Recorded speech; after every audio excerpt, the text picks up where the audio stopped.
In the fog-drenched streets of London, a priceless Fabergé egg vanishes from a wealthy collector's manor, and Countess Vera Rossakoff, a woman with a shadowy past, stands accused. Hercule Poirot, the brilliant detective, is drawn into a web of deceit, danger, and desire as he unravels a conspiracy stretching from London's docks to Paris's underworld.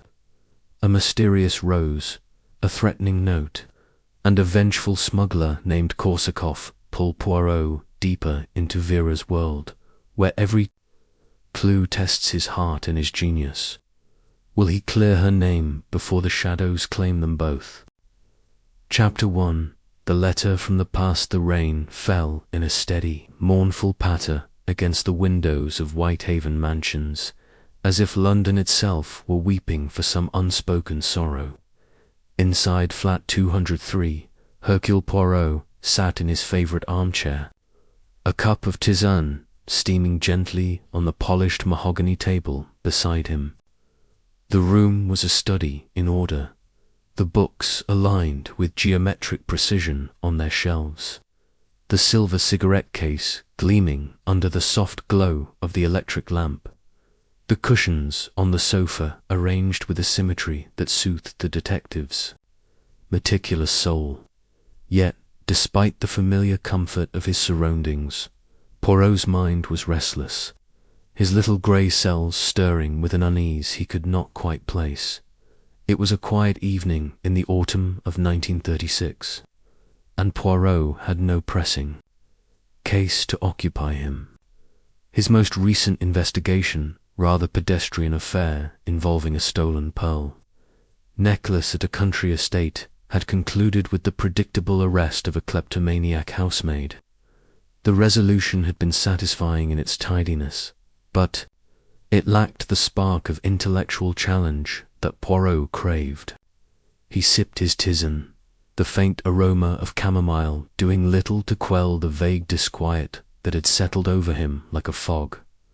On the table before him lay the day's post, neatly sorted by his valet, George, a bill from his tailor, an invitation to a literary society dinner which he had already declined, and a few letters from grateful former clients. But one envelope stood out, its cream-coloured paper slightly creased, as if it had travelled a great distance. The handwriting was bold, almost flamboyant, with sweeping loops and a faint smudge of ink where the writer's hand had brushed the page. Poirot's heart gave an unexpected lurch as he recognized the script, though he had not seen it in years. His fingers hesitated above the envelope, as if touching it might summon a ghost from the past. "Mon Dieu," he murmured, his voice barely audible above the rain.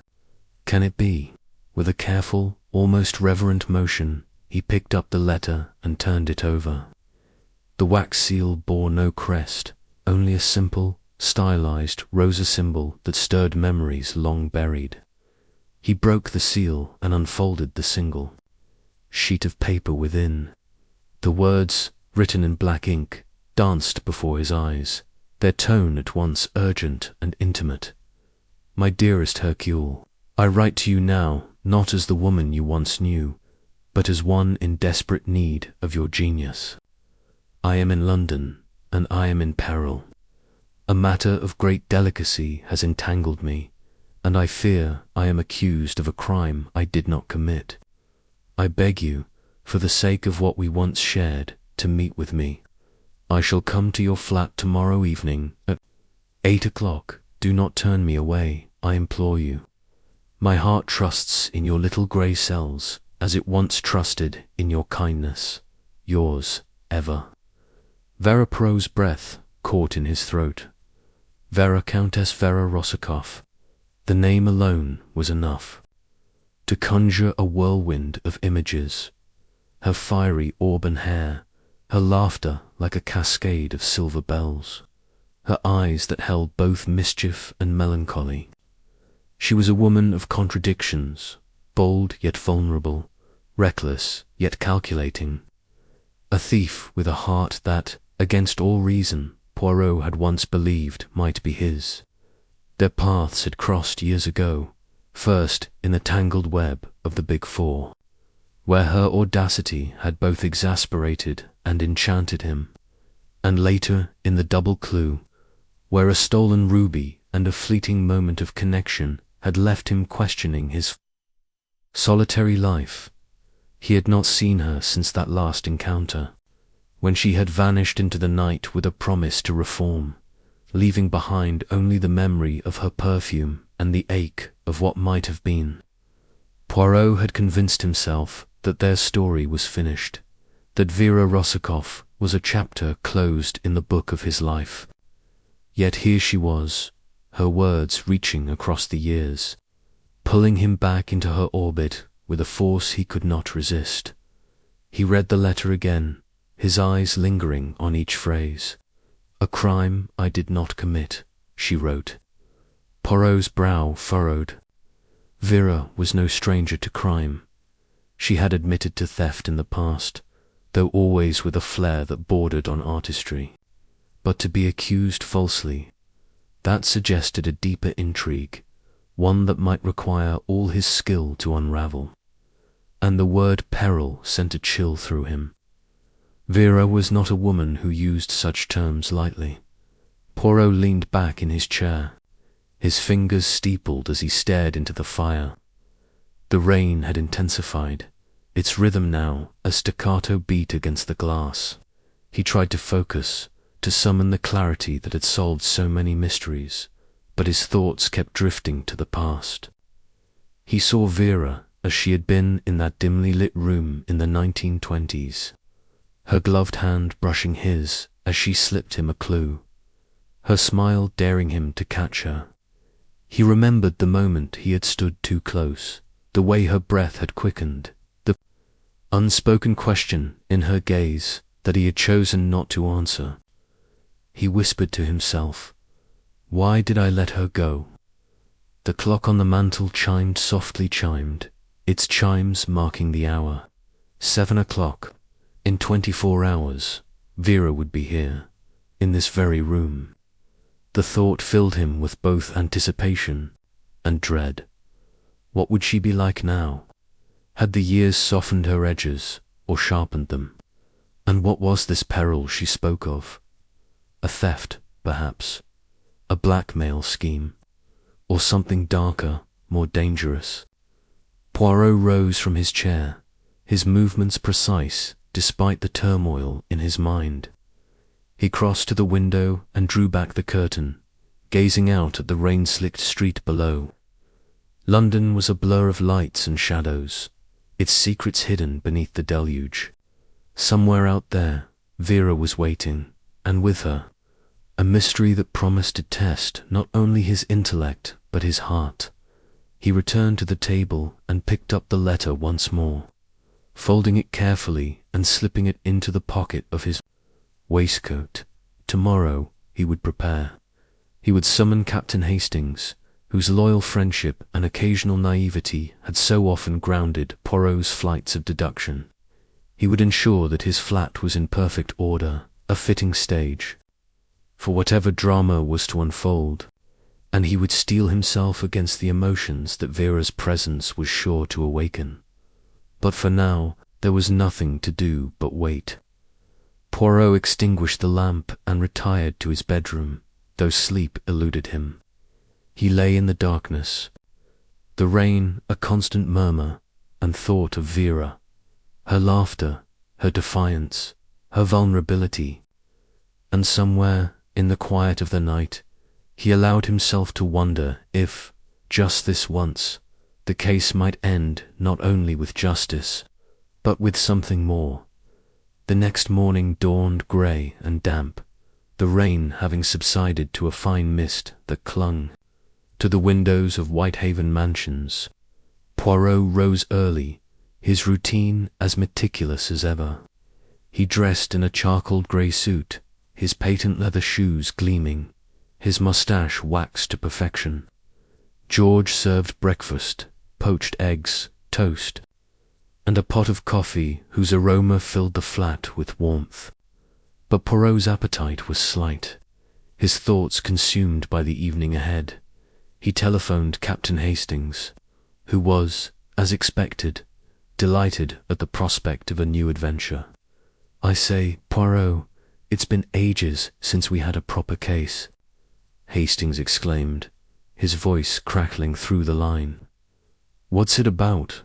A murder? A jewel heist?" "Patience, mon ami," Poirot replied, a faint smile tugging at his lips. "All will be revealed this evening. Be at my flat at 7:30, if you please." Hastings promised to be punctual, and Poirot hung up, satisfied. Hastings' presence would be a comfort, a reminder of the familiar rhythms of investigation. Yet, even as he prepared, Poirot could not shake the sense that this case was different. Vera's letter had opened a door to the past, and he was not certain he was ready to step through it. The day passed slowly. Poirot reviewed his notes from previous cases involving Vera, though they offered little insight. He tidied his already immaculate flat, adjusting the position of a vase by a fraction of an inch, straightening a picture frame that was not askew. He tried to read a volume of Balzac, but the words blurred before his eyes. At last, as the clock struck 6, he sat down with another cup of tisane, forcing himself to focus. What did he know? Vera was in London. She was accused of a crime-likely theft, given her history. She claimed innocence, which might or might not be true, and she was in peril, a word that suggested physical danger or a threat to her reputation. Poirot's mind raced, constructing and discarding theories. Was Vera the victim of a frame-up, a pawn in a larger scheme? Or had she, despite her protestations, returned to her old ways? He was interrupted by a knock at the door. George entered, bearing a small parcel wrapped in brown paper. "This was delivered for you, sir," he said, placing it on the table. Poirot frowned. He had not been expecting a delivery. He examined the parcel, noting the absence of a return address.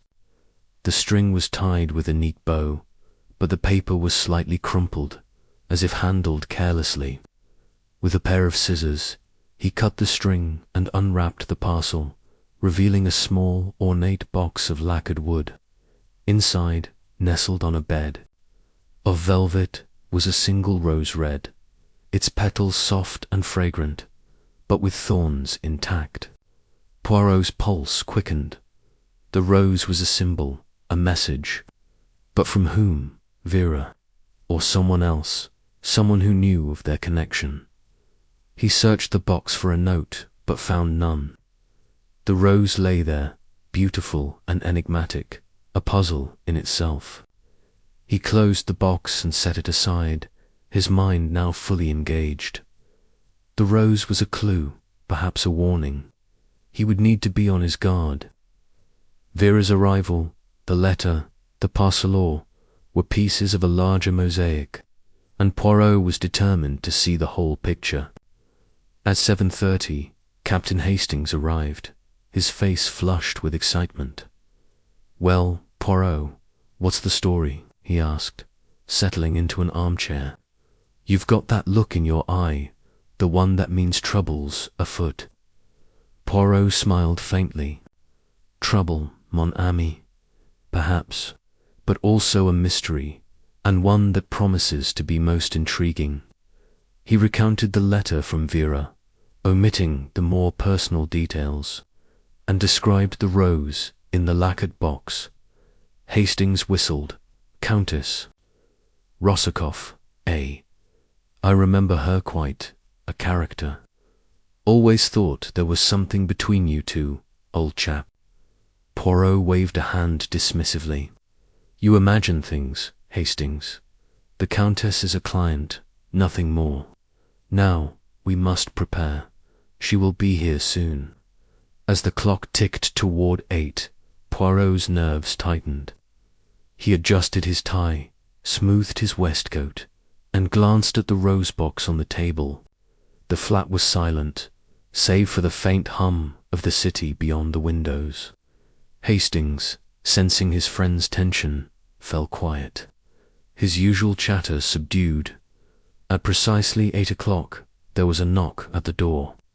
George opened it, and there she was, Countess Vera Rosakoff, framed in the doorway like a figure from a painting. Her auburn hair was swept up in an elegant chignon, her emerald green dress accentuating her striking features, but her eyes, those dark, expressive eyes, held a shadow of fear that Poirot had never seen before.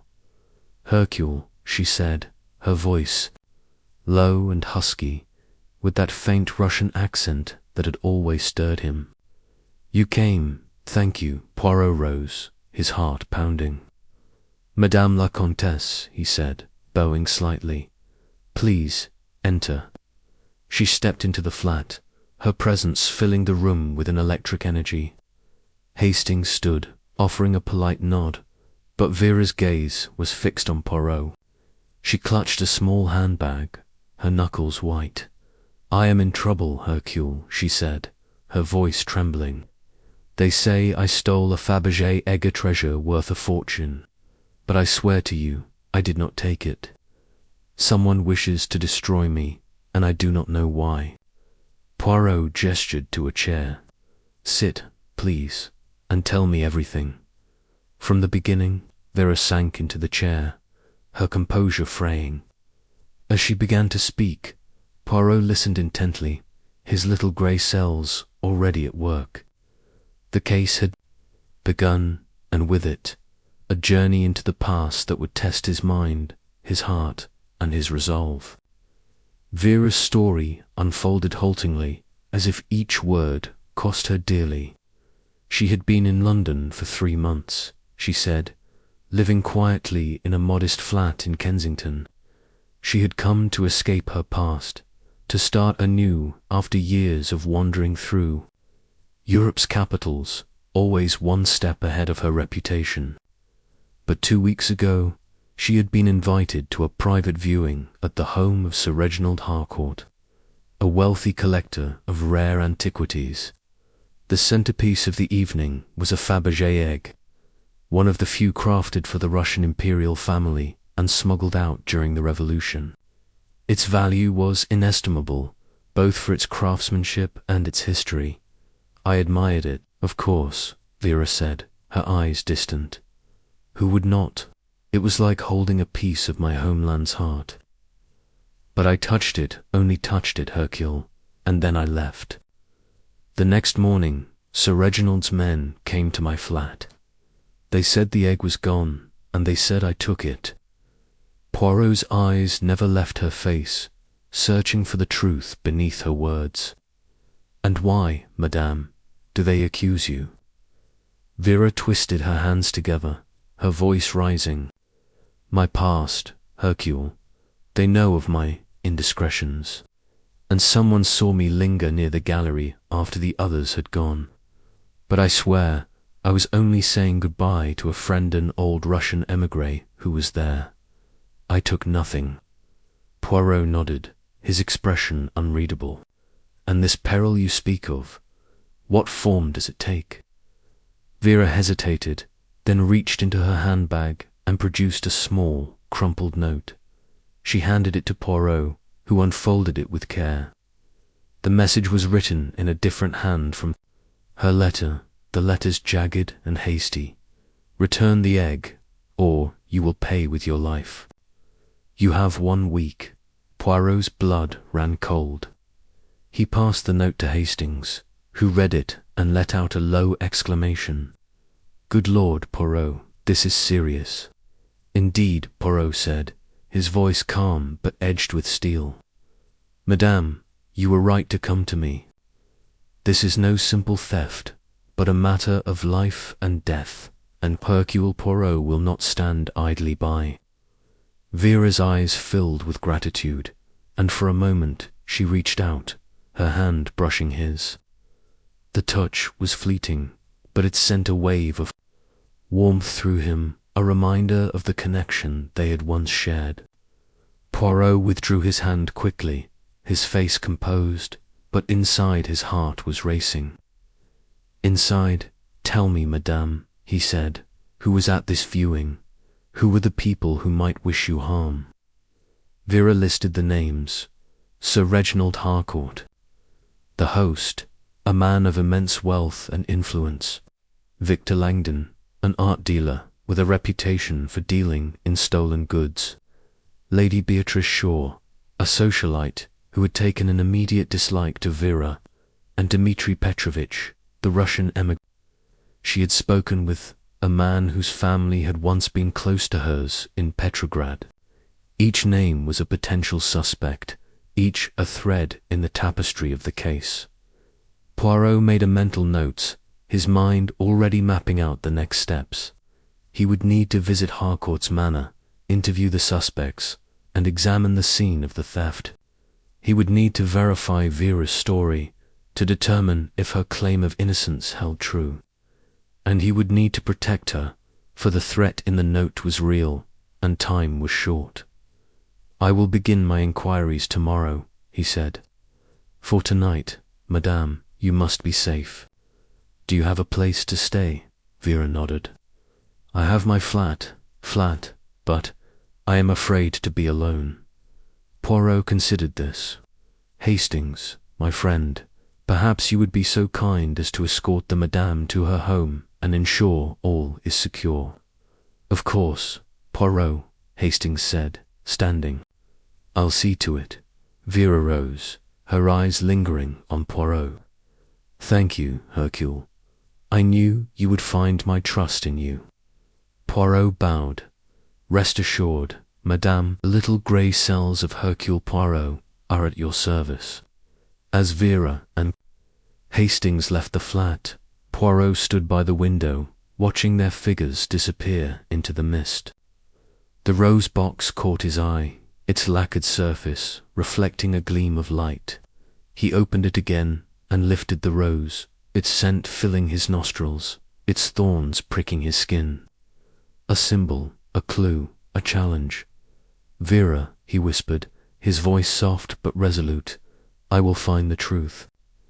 And with that, he closed the box and turned away, his mind already racing toward the mystery that lay ahead.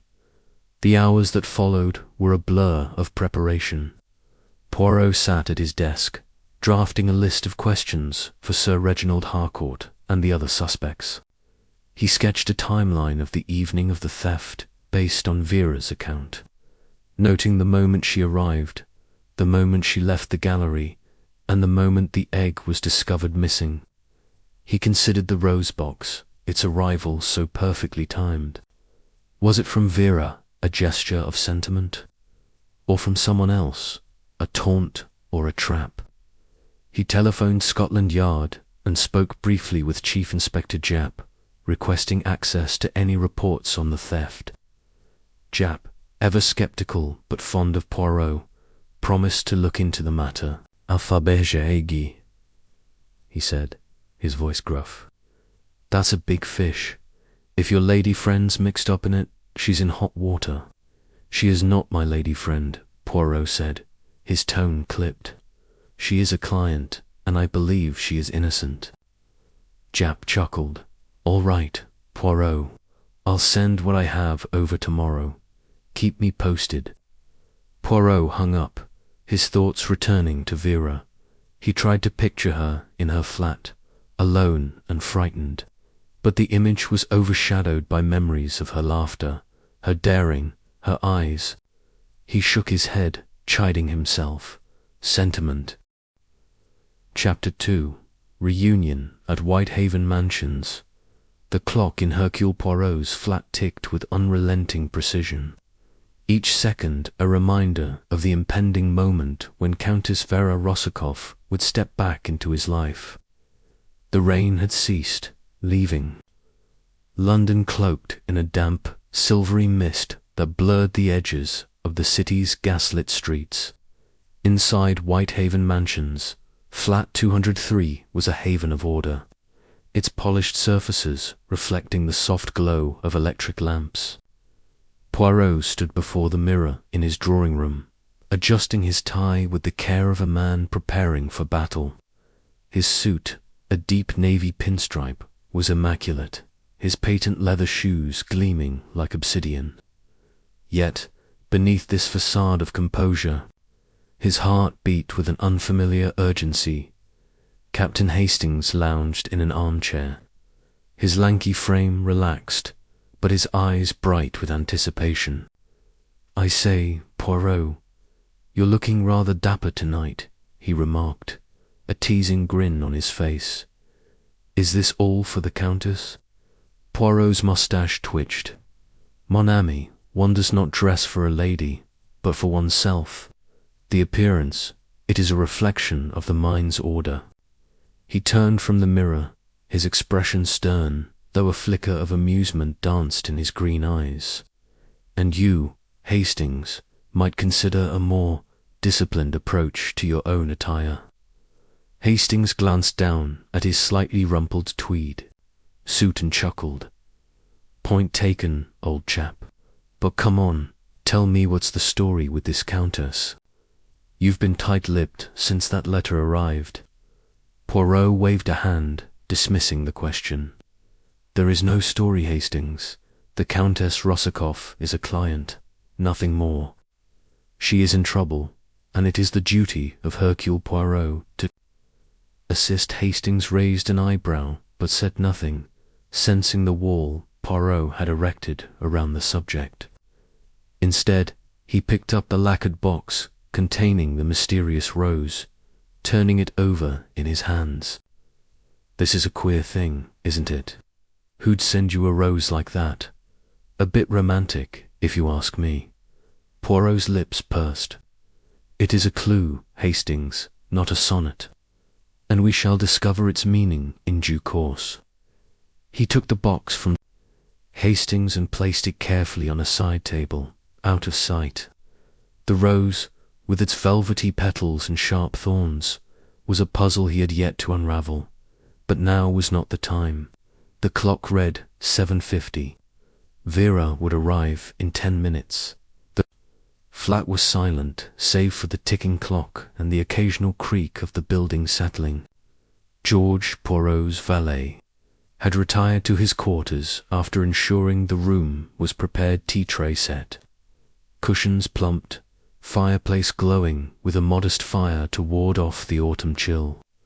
Poirot paced slowly, his hands clasped behind his back, his mind turning over the details of Vera's letter. A Fabergé egg stolen, accusations against her, a threat to her life. The facts were sparse, but the implications were vast. Vera Rossakoff was no ordinary woman, and this was no ordinary case. At precisely 8 o'clock, a sharp knock echoed through the flat. Poirot froze, his breath catching. Hastings leaped to his feet, but Poirot raised a hand. "George will attend to it," he said, his voice steady despite the sudden tightness in his chest. The door opened, and there she was, Countess Vera Rossakoff, a vision in emerald green silk. Her auburn hair swept up to reveal the elegant curve of her neck. Her presence filled the room like a sudden burst of sunlight, though her eyes, dark and luminous, held a shadow of fear. She carried a small handbag, her fingers clutching it tightly, and her lips parted in a tentative smile as she saw Poirot. "Hercule," she said, her voice low and rich with that faint Russian accent that had haunted his dreams. "You have not changed." Poirot bowed, his movements precise. "Madame la Comtesse, you honor my humble abode. Please, be seated." He gestured to a plush armchair near the fire, and Vera crossed the room with a grace that belied her evident agitation. Hastings, ever the gentleman, offered a polite nod. "Good evening, Countess. Captain Arthur Hastings, at your service." Vera's smile warmed slightly. "Captain Hastings, a pleasure. I have heard of your loyalty to Hercule. It is a comfort to know he has such a friend." Hastings blushed, clearly charmed, and took a seat across from her. Poirot remained standing, his eyes never leaving Vera's face. He studied the faint lines at the corners of her eyes, the tension in her shoulders, the way her fingers trembled as she set her handbag on the table. She was still beautiful, perhaps more so than he remembered, but there was a fragility to her now, a vulnerability that stirred both his protectiveness and his suspicion. "Madame," he began, his voice calm but firm, "your letter spoke of peril and a crime of which you were accused. Tell me everything from the beginning, and omit nothing. The truth, it is the only path to your salvation." Vera took a deep breath, her gaze dropping to her hands. "Hercule, I am accused of stealing a Fabergé egg treasure from my homeland. One of the imperial eggs crafted for the Tsar. It belongs to Sir Reginald Harcourt, a collector here in London. 2 weeks ago, I was invited to a private viewing at his manor. The egg was displayed, magnificent, a relic of a world I thought lost forever. I admired it, as did others, but the next morning it was gone, and they say I took it." Eyes narrowed. "And why, madame, do they point the finger at you?" Vera's lips tightened. "My past, Hercule, you know it well. I have not always been scrupulous. In Petrograd, after the revolution, I did what I must to survive. A few jewels, a few trinkets, they called me a thief, but it was a matter of life and death. Here in London, I thought to start anew, to leave that life behind. But someone at that viewing knew my history. They saw me linger near the egg, and now they accuse me." Poirot nodded, his mind already cataloguing her words. "And this peril you mentioned. The letter spoke of danger." Vera reached into her handbag and withdrew a crumpled note, its edges frayed. She handed it to Poirot, who unfolded it carefully. The words were scrawled in a jagged hand. "Return the egg, or you will pay with your life." 1 week, Poirot's expression remained impassive, but his pulse quickened. He passed the note to Hastings, who read it and let out a low whistle. "Good heavens, Countess, this is serious business." "It is," Vera said, her voice trembling. "I received this 3 days ago, slipped under my door in Kensington. I do not know who sent it, but I am afraid, Hercule. I have enemies, yes, but this feels different. Someone wants me ruined, or worse." Poirot steepled his fingers, his mind racing. "Tell me, madame, who was present at this viewing? Who are the players in this drama?" Vera leaned back, her eyes distant as she recalled the evening. "Sir Reginald Harcourt, the host, a man of wealth and pride, obsessed with his collection. Victor Langdon, an art dealer with a reputation for questionable dealings. Lady Beatrice Shaw, a socialite who took an instant dislike to my jealousy, perhaps, or something deeper. And Dmitri Petrovitch, an old friend from Russia, a fellow émigré whose family once served the Tsar. There were others, but these were the ones closest to the egg." Poirot made mental notes, each name a potential thread to tug. "And you, madame, what did you do after the viewing? You said you lingered." Vera's cheeks flushed. "I spoke with Dmitri. He was emotional. Seeing the agate reminded him of home, of what we lost. We talked for a few minutes in the gallery, away from the others. Then I left. I swear, Hercule, I took nothing." Poirot studied her, searching for the truth in her eyes. Vera had always been a master of deception, her charm a weapon as sharp as any blade. Yet the fear in her voice, the tremble in her hands, these were not the marks of a seasoned liar, or were they? He could not be sure. Not yet. Very well, he said at last. I will take your case, madame. Hercule Poirot does not abandon those who seek his aid, but you must be truthful with me always. The smallest omission, it could be fatal. Vera's eyes filled with gratitude. Thank you, Hercule. I knew you would not turn me away. Poirot inclined his head. Hastings, my friend, perhaps you would escort the Countess to her flat and ensure her safety for the night. I will begin my inquiries tomorrow. Hastings stood, eager to be of use. Of course, Poirot, I'll see to it she's safe and sound. Vera rose, her gaze lingering on Poirot. You are a good man, Hercule, she said softly. I never forgot you. For a moment, their eyes met, and Poirot felt a pang of something he could not name, regret, perhaps, or longing. He pushed it aside, bowing once more. Good night, madame. As Vera and Hastings left, the flat fell silent again, the air heavy. With the echo of her presence, Poirot crossed to the window, gazing out at the mist-shrouded street. The rose box sat on the table, its mystery unresolved. He opened it, lifting the rose to his nose, its scent both sweet and sharp. A clue, a warning, a memory. Vera was back, and with her, a storm of emotions he had long suppressed. The next morning, Poirot was up before dawn, his mind already mapping the day's tasks. He breakfasted lightly, coffee and a single croissant, served by George with his usual quiet efficiency. The folder containing Vera's letter and the threatening note lay open on his desk, alongside a notebook where he had jotted down the names of the suspects: Sir Reginald Harcourt, Victor Langdon, Lady Beatrice Shaw, Dmitri. Each was a piece of the puzzle, each a potential key to the truth. He telephoned Sir Reginald's manor, arranging a visit for the afternoon. The butler's voice was stiff, formal, but he confirmed that Sir Reginald would see Poirot at 3:00.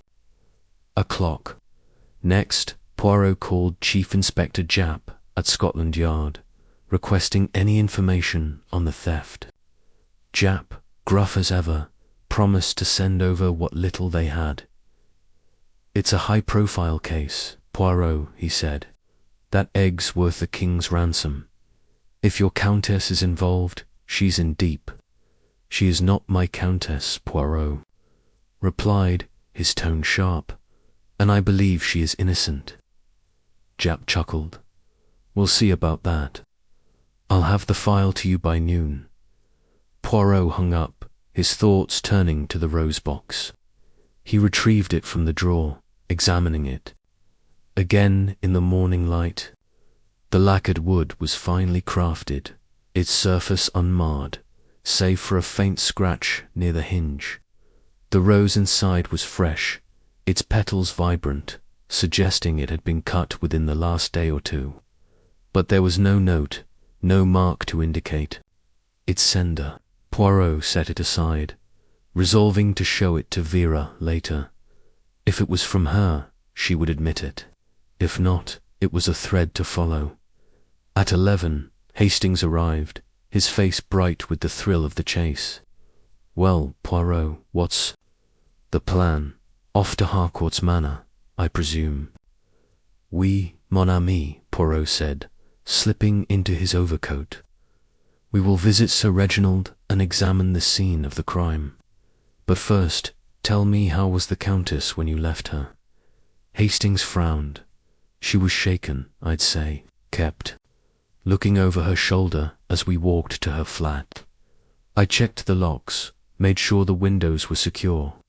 She's in a modest place in Kensington, not what you'd expect from a countess. But she seemed grateful, you know.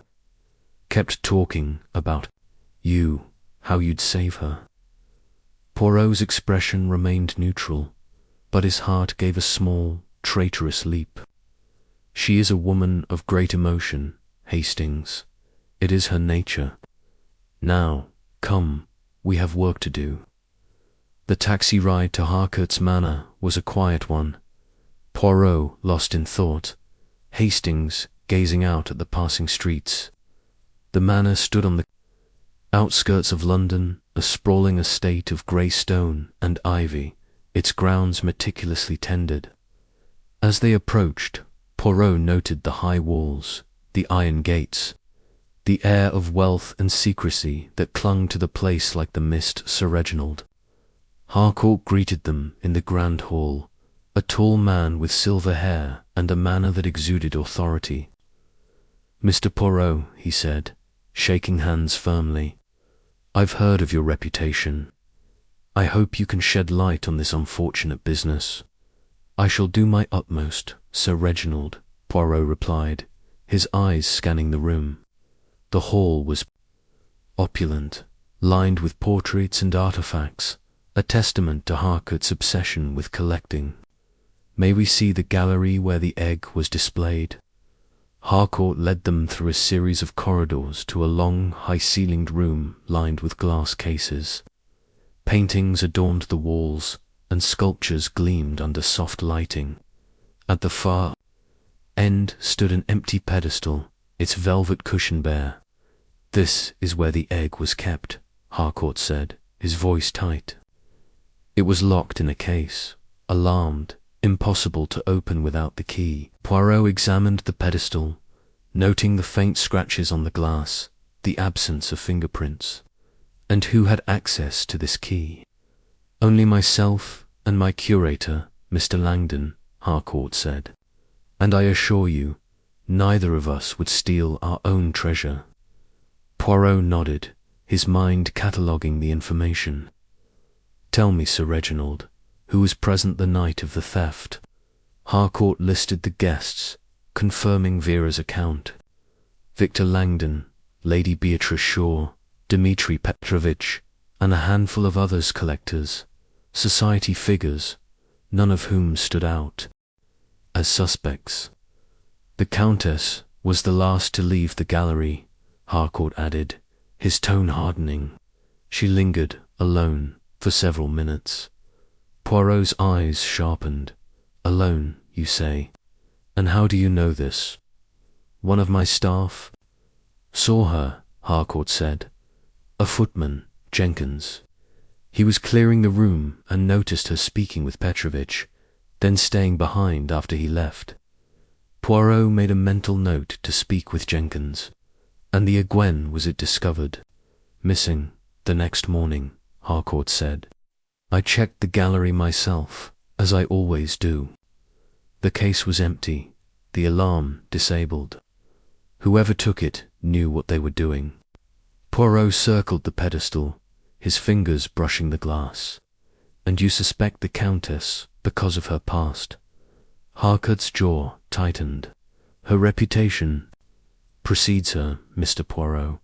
A Russian émigré with a history of theft. It's not a stretch." Poirot said nothing, but his mind was racing. The scratches on the glass, the disabled alarm, the footman's testimony, or pieces of the puzzle. But they did not yet fit. He needed more. They spent the next hour touring the manor, Poirot asking questions, Hastings taking notes. They met Victor Langdon, a wiry man with a sharp smile and evasive answers. Lady Beatrice Shaw was absent, away at a charity event, but her name lingered in Poirot's mind, her dislike of Vera a potential motive. Dmitri Petrovich, they learned, had left London the day after the theft, his whereabouts unknown. As they left the manor, Poirot's thoughts were a whirl of possibilities. The case was growing more complex, the threads more tangled. The innocence was not yet certain, but the threat against her was real, and time was running out. Back at Whitehaven Mansions, Poirot sat at his desk, reviewing his notes. The rose box sat nearby, its mystery unresolved. He opened it again, studying. The rose, its petals still vibrant. A symbol, perhaps, of Vera herself, beautiful, dangerous, impossible to ignore. "Hastings," he said, as his friend settled into a chair, "this case. It is not merely about a stolen egg. There is something deeper, something personal. The Countess is a target, but why? And by whom?" Hastings shrugged. "Beats me, Poirot. But that note, she's in real danger. We've got to find that egg, and fast." "We," Poirot said, his voice soft but resolute. "And we will, mon ami, we will." As the evening drew to a close, Poirot stood by the window, the city's lights blurred by the returning mist. Vera's face lingered in his mind, her fear, her trust, her touch. The case had only just begun, but already it was pulling him into a world of shadows and secrets, where the truth was as elusive as the woman who had once stolen his heart. Chapter 3. The Shadow of Suspicion. The morning sun struggled to pierce the heavy London fog as Hercule Poirot and Captain Hastings stepped out of a taxi in front of Sir Reginald Harcourt's imposing manor. The air was damp, carrying the scent of wet stone and autumn leaves, and the estate loomed before them like a fortress of secrets. Poirot's polished shoes clicked on the gravel drive, his navy overcoat buttoned tightly against the chill. His eyes, sharp and alert, scanned the surroundings, the manicured lawns, the ivy-clad walls, the iron gates that guarded the wealth within. Hastings, beside him, adjusted his scarf and glanced at his friend, sensing the quiet intensity that always preceded Poirot's plunge into a case. "Quite a place, isn't it, Poirot?" Hastings remarked, his breath visible in the crisp air. "Makes you wonder what kind of man needs all this to feel secure." Poirot's moustache twitched. The man who collects treasures, mon ami, often collects enemies as well. Sir Reginald's manor, it is not merely a home, it is a vault, and vaults attract those who would break them open. They were met at the entrance by a butler, a gaunt man with a face as expressionless as the stone walls. "Sir Reginald is expecting you, Mr. Poirot," he said, his voice clipped. "Please, follow me." The grand hall was as opulent as Poirot remembered from their brief visit the previous day. Crystal chandeliers cast prisms of light across marble floors, and portraits of stern-faced ancestors glowered from the walls. But Poirot's attention was drawn to the artifacts displayed in glass cases, vases from ancient China, a golden statuette. From Egypt, a medieval chalice encrusted with gems. Each piece whispered of wealth, power, and the obsession that drove Sir Reginald to amass such a collection. Harcourt greeted them in the drawing-room, a cavernous space dominated by a roaring fire and shelves lined with leather-bound books. He was a tall man, his silver hair swept back, his posture rigid with the confidence of one accustomed to command. "Mr. Poirot, Captain Hastings," he said, shaking their hands. "I trust you're here to make progress on this wretched affair." "Indeed." "Sir Reginald," Poirot replied, his voice smooth but firm. "The theft of your Fabergé egg is a crime most audacious, and Hercule Poirot does not rest until such matters are resolved. May we speak freely?" Harcourt nodded, gesturing to a pair of armchairs. "Of course, I've nothing to hide. The egg was stolen from my gallery 2 weeks ago, and all evidence points to Countess Rossakoff. Her reputation, her presence in the gallery after the others had left its damning." Poirot's eyes narrowed slightly. "Evidence, Sir Reginald, is like a painting. It must be examined from all angles to reveal its truth. Tell me, who else was present that night, and what precisely did they do?" Harcourt leaned back, his fingers drumming on the arm of his chair. "The guest list was small, exclusive, you might say. There was Victor Langdon, an art dealer who's handled some of my acquisitions. Lady Beatrice Shaw, a society figure with a keen interest in Russian artifacts. Dmitri Petrovich, a Russian émigré who claimed some connection to the egg's history, and a few other collectors, minor aristocrats, no one of consequence. The Countess was the only one seen lingering near the egg after the viewing. Poirot made a mental note of the names, each a potential thread in the web of suspicion. And your staff, the footman, Jenkins, who saw the Countess, what did he observe? Harcourt rang a bell, and the butler reappeared. Fetch Jenkins, he ordered. The butler bowed and vanished, returning moments later with a young man in livery, his face pale and his hands clasped nervously. Jenkins, Poirot said, his tone gentle but commanding, you were in the gallery the night of the theft. Tell me exactly what you saw. The footman swallowed, glancing at Harcourt before speaking. I was clearing glasses, sir, after the guests had moved to the dining room. I saw the Countess talking with Mr. Petrovich near the eggs case. They were animated, like they were arguing, but in whispers. Mr. Petrovich left, but the Countess stayed, standing by the case for a minute or two. I thought nothing of it at the time, sir, but then the egg was gone the next morning. Poirot's fingers steepled, his mind turning over the details. And you are certain, Jenkins, that no one else approached the case after the Countess? Jenkins hesitated, then nodded. Certain, sir. I was in and out of the gallery, but I didn't see anyone else near it. Very well, Poirot said. Dismissing the footman with a nod, he turned to Harcourt. The case itself, Sir Reginald, it was alarmed, you said. How was this alarm disabled? Harcourt's jaw tightened. The system is state-of-the-art, wired to a bell in my study. Only I and Langdon have the key to the case and the code to disarm the alarm. It was working perfectly when I locked the egg in that evening. By morning, the alarm was off, and the egg was gone, no sign of tampering. Poirot's eyes gleamed.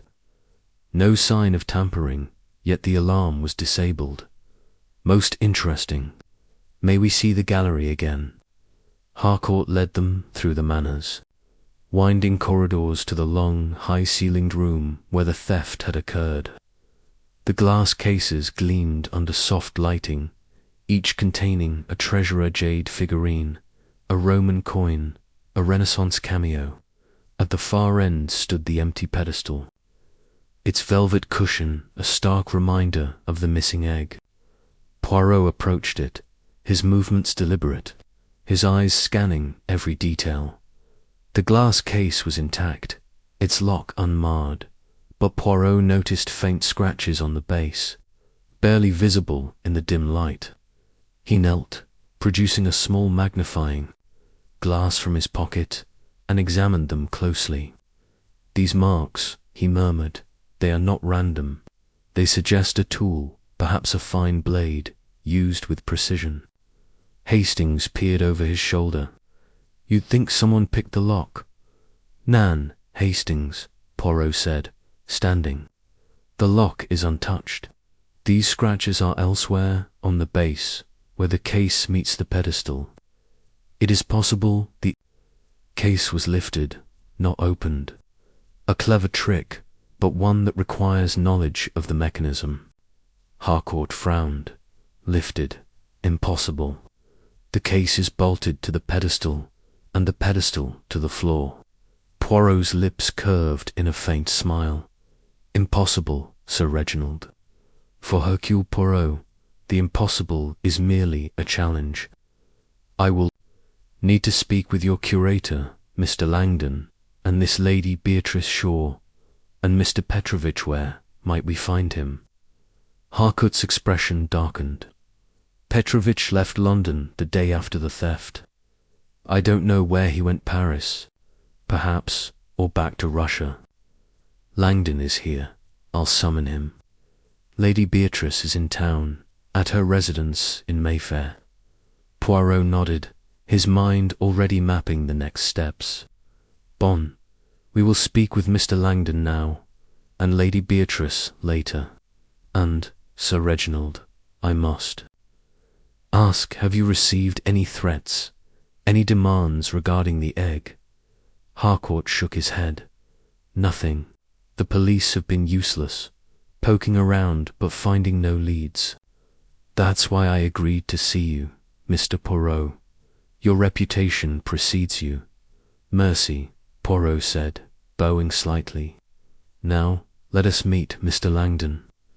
Victor Langdon was a wiry man in his 40s, with slicked back hair and a smile that was more grimace than greeting. His eyes darted between Poirot and Hastings as they sat in a small study off the gallery. I'm happy to help, Mr. Poirot, he said, his voice smooth but tinged with unease. This theft has been a blow to Sir Reginald's collection and to my reputation, I might add. Poirot's gaze was piercing. Monsieur Langdon, you had access to the key and the alarm code. Tell me, what did you do the night of the viewing? Langdon leaned back, crossing his arms. I was with the guests most of the evening, showing them the collection. I checked the eggs case before locking up everything was in order. I didn't see the Countess do anything suspicious, but I wasn't watching her every move. And after the viewing, Poirot pressed, where were you? In my office, cataloguing some new acquisitions. I didn't return to the gallery until the next morning, when Sir Reginald discovered the theft. Poirot's fingers tapped lightly on the arm of his chair. And you know the Countess Rossakoff? Yes. Her reputation, perhaps. Langdon's smile faltered. I've heard stories. Russian émigré, a bit of a shady past, but I don't know her personally. She seemed out of place at the viewing. If I'm honest, too interested in the egg. Poirot noted the man's unease, the slight shift in his posture, and the alarm. Monsieur, how might one disable it without the code? Langdon shrugged. You'd need to know the system inside, out, its complex wires, relays, a custom design. Only Sir Reginald and I understand it fully. Most illuminating, Poirot said, rising. Thank you, Monsieur Langdon. We will speak again. As they left the study, Hastings whispered, Shifty fellow, that Langdon? Did you see how he squirmed when you mentioned the alarm? Oui, Hastings, Poirot replied, his voice low. He knows more than he says. But we must be patient. The truth, it reveals itself in time. Their next stop was Mayfair, where Lady Beatrice Shaw resided in a townhouse as elegant as it was ostentatious. She received them in a drawing-room dripping with gilt and velvet, her blonde hair perfectly coiffed, her blue eyes cold as she regarded Poirot. I suppose you're here about that dreadful Russian woman, she said, her voice dripping with disdain. I told Sir Reginald she was trouble the moment I saw her. Poirot's smile was polite, but unyielding. Madame, you were at the viewing. What did you observe of the Countess? Lady Beatrice sniffed. She was fawning over that egg, practically drooling, and she stayed behind, whispering with that Petrovich fellow. Shifty, both of them. I wouldn't be surprised if they were in on it together. And your interest in the egg? Poirot asked. You are a collector of Russian artifacts, Nan. Her eyes flashed. I appreciate beauty, Mr. Poirot, but I don't steal, unlike some. She glanced at Hastings, as if expecting him to agree, but he merely scribbled in his notebook. Pressed further. And after the viewing, Madame, where were you? Dining with the others, then home, she said curtly. I had no reason to linger in that stuffy gallery. Poirot nodded, his expression unreadable. "Mercy, madame, you have been most helpful." As they left the townhouse, Hastings muttered, "She's got it in for the Countess, hasn't she? Jealousy, you think?" "Perhaps," Poirot said, hailing a taxi. "Or perhaps she hides something. Her dislike of the Countess, it is too pronounced. We must keep watch on Lady Beatrice." Back at Whitehaven Mansions, Poirot sat at his desk, his notebook open before him. The suspects were taking shape. With his pride and his vault-like manner, Langdon with his evasive answers and access to the alarm, Lady Beatrice with her venomous disdain, and Petrovich, the missing émigré whose connection to Vera raised questions. And then there was Vera. Herself, her innocence still unproven, her fear undeniable. He opened the lacquered box, lifting the rose to the light. Its petals were beginning to wilt, a reminder of time's relentless march. The threatening note lay beside it, its words a stark warning. "Return the egg, or you will pay with your life." Poirot's mind churned, piecing together the scraps of evidence, the scratches on the case, the disabled alarm, the footman's testimony, the rose's mystery. "Hastings," he said, as his friend poured a glass of brandy, "this case. It is like a Russian Dulwich. Layer reveals another, and another. The Countess is at the center, but who placed her there, and why?" Hastings sipped his drink, thoughtful. "You believe her, don't you, that she's innocent?" Poirot hesitated, his fingers brushing the rose's thorns. "I believe she is frightened, mon ami, and that is enough for now. Tomorrow we will find Mr. Petrovich. His absence, it is no coincidence." As the evening deepened, Poirot stood by the window, the city's lights flickering through the fog. Vera's face haunted him, her eyes, her voice, the touch of her hand. The case was growing darker, the shadows of suspicion lengthening, but Hercule Poirot was not deterred. He would uncover the truth, for Vera, for justice, and perhaps for the heart he had long kept guarded. The following day brought new leads. Poirot received a file from Chief Inspector Japp, detailing the police's investigation into the theft. The report was sparse: no fingerprints, no witnesses beyond Jenkins, no trace of the egg, but it mentioned a rumor, a black market buyer in Paris, known for handling stolen artifacts, had been inquiring about a Fabergé egg. Poirot filed this away, suspecting Petrovich's sudden departure might be connected. He and Hastings set out for Kensington, where Vera's flat was a modest affair in a quiet street. She greeted them at the door, her face pale but composed. "Hercule," she said, her voice soft, "you have news?" "Some," Poirot said, stepping inside. The flat was simple but elegant, with touches of Russian heritage, samovar, an icon on the wall. "We have spoken with Harcourt, Langdon, and Lady Beatrice, and we seek Mr. Petrovich. Do you know where he is gone?" Vera's eyes widened. "Dmitri, he said nothing of leaving. He was upset that night. The egg brought back memories of Petrograd, of our families, but I don't know where he is." Poirot showed her the rose box. "This arrived yesterday, before your visit. Is it from you?" Vera shook her head, her expression puzzled. "No, Hercule, I sent only the letter, but a rose. It is strange. In Russia, a red rose can mean love or warning." Poirot's pulse quickened. "A warning, you say? Then we must be vigilant." They spent the morning discussing the case, Vera recounting every detail of the viewing, the guests' faces, their words, their glances. Poirot listened, his mind sifting through her story for inconsistencies, but found none.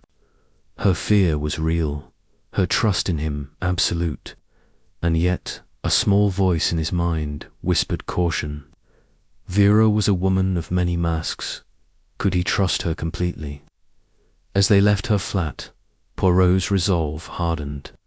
The case was a labyrinth, but he would navigate it. For Vera, for the truth, and for the rose that lay at its heart. Chapter 4. Echoes of love. The fog that cloaked London seemed to seep into Hercule Poirot's thoughts as he sat in his meticulously ordered flat at Whitehaven Mansions.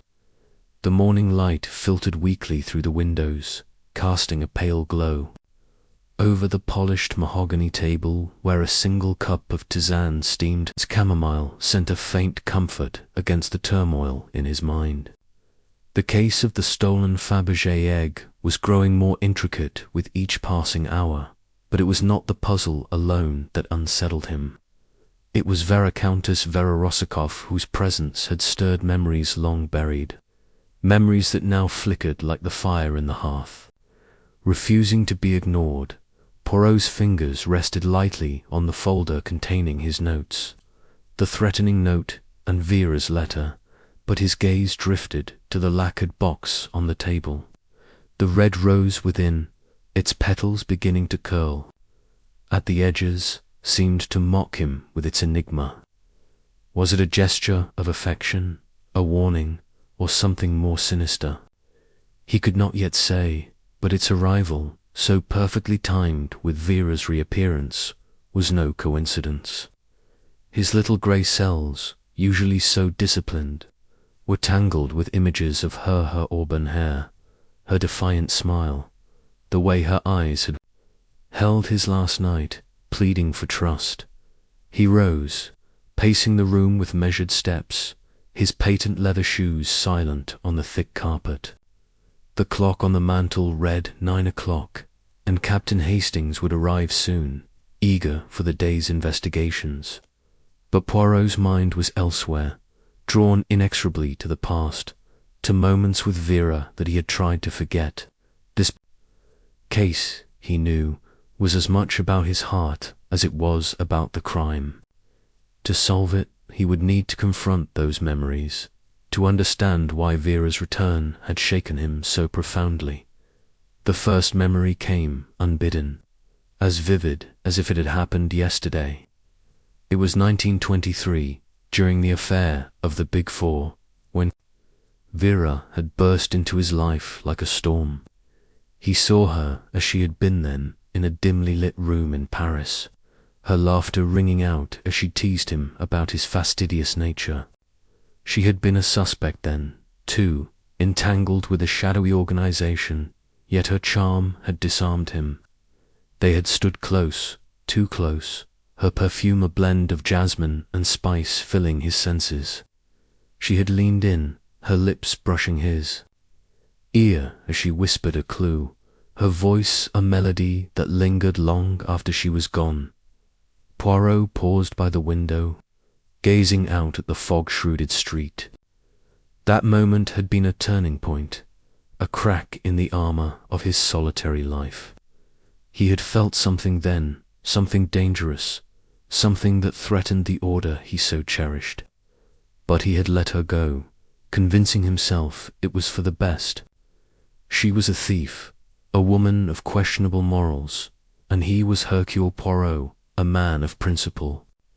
Yet the ache of her absence had never fully faded. Another memory surfaced. From the double clue in 1925, a stolen ruby, a glittering prize, had brought them together again. They had met in a London cafe, her eyes sparkling with mischief as she handed him a clue wrapped in a silk handkerchief. "For you, mon cher Hercule," she had said, her accent curling round the words like smoke. He had taken the handkerchief, his fingers brushing hers, and for a moment he had wondered what it would be like to follow her, to abandon his rules and chase the wildness she embodied, but he had not. He had solved the case, returned the ruby, and watched her disappear into the night, her laughter echoing in his ears. Poirot shook his head, as if to dislodge the memories. "Enough," he murmured, his voice sharp in the quiet room. "The past, it is a distraction. The present demands my attention." He returned to his desk, opening the folder and reviewing his notes from the previous day's visit to Sir Reginald. Harcourt's manner, the empty pedestal, the scratches on the glass case, the disabled alarm all pointed to a thief with skill and inside knowledge. Victor Langdon, the art dealer, had access to the alarm code, but his evasive answers suggested he was hiding something. Lady Beatrice Shaw's venom toward Vera hinted at a personal motive, perhaps jealousy or a vendetta. Dmitri Petrovich, the Russian émigré, had vanished after the theft, his absence a glaring red flag. And then there was Vera herself, her claim of innocence plausible but unproven, her fear undeniable. A knock at the door interrupted his thoughts. George, his valet, entered with a tray of coffee and croissants. "Captain Hastings has arrived, sir," he said, setting the tray on the table. "Mercy." "George," Poirot replied, smoothing his waistcoat. "Show him in." Hastings burst into the room, his face alight with his usual enthusiasm. "Morning, Poirot. Ready to crack this case wide open. I've been thinking about that Langdon fellow, shifty as they come, if you ask me." Poirot's lips curved in a faint smile. "Your instincts, mon ami, are not without merit, but we must proceed with method, not haste. Today we will seek out Mr. Petrovich, and we will visit the Countess again. There are questions that demand answers." Hastings nodded, helping himself to a croissant. "Righto, and what about that rose? Any theories?" Poirot's gaze flicked to the lacquered box. "It is a clue, Hastings, but its meaning remains elusive. Perhaps the Countess will shed light on it. Now, finish your breakfast. We have a busy day." Their first stop was Vera's flat in Kensington, a modest but tasteful residence that spoke of her attempt to rebuild her life. She greeted them at the door, her face pale but composed, her auburn hair pinned loosely, a few strands framing her face. She wore a simple navy dress, its elegance understated, and Poirot felt a pang at the sight of her vulnerability. "Hercule," she said, her voice soft, "you come so soon. Have you found something?" "We are but beginning, madame," Poirot said, stepping inside. The flat was small, with a sitting room furnished in muted tones, a samovar on a side table, and an icon of the Virgin Mary on the wall, a nod to her Russian roots. "We must speak of Mr. Petrovich. You said he was upset the night of the theft. What did you discuss?" Vera sank into a chair, her hands clasped tightly. "Dmitri and I, we knew each other in Petrograd before the revolution. Our families were close, though his was less fortunate. The egg, it reminded him of those days, of the Tsar's court, of what we lost. He was emotional, angry even, but not at me, at the world, perhaps." "And after your conversation?" Poirot asked, his eyes fixed on her. "You stayed in the gallery. Why?" Vera's cheeks flushed. "I was remembering. The egg, it was a piece of my home, Hercule. I stood there, looking at it, thinking of my mother, my brother, all gone now. I did not touch it, I swear." Poirot nodded, his expression unreadable. "And this rose," he said, producing the lacquered box and opening it to reveal the wilting flower. "You are certain it is not from you?" Vera leaned forward, her brow furrowing. "No, Hercule. I sent only the letter, but a rose. In Russia, it can mean many things. Love, yes, but also danger.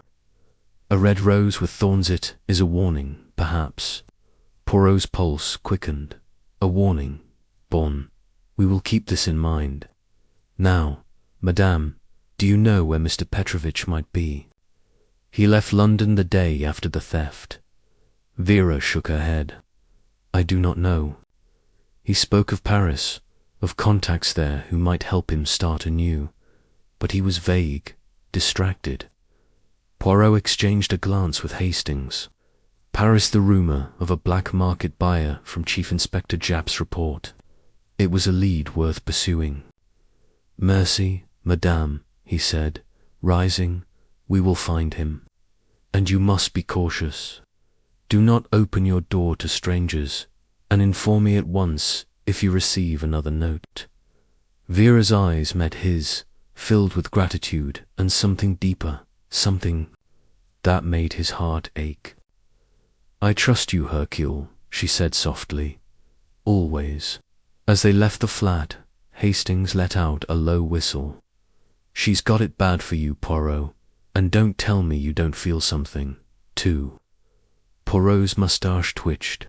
Feelings, Hastings, are a luxury we cannot afford in a case such as this. Come, we have work to do. Their next stop was a small Russian émigré club in Soho, a place Japp had mentioned as a haunt of Petrovich's. The club was a dimly lit basement, its air thick with cigarette smoke and the scent of vodka.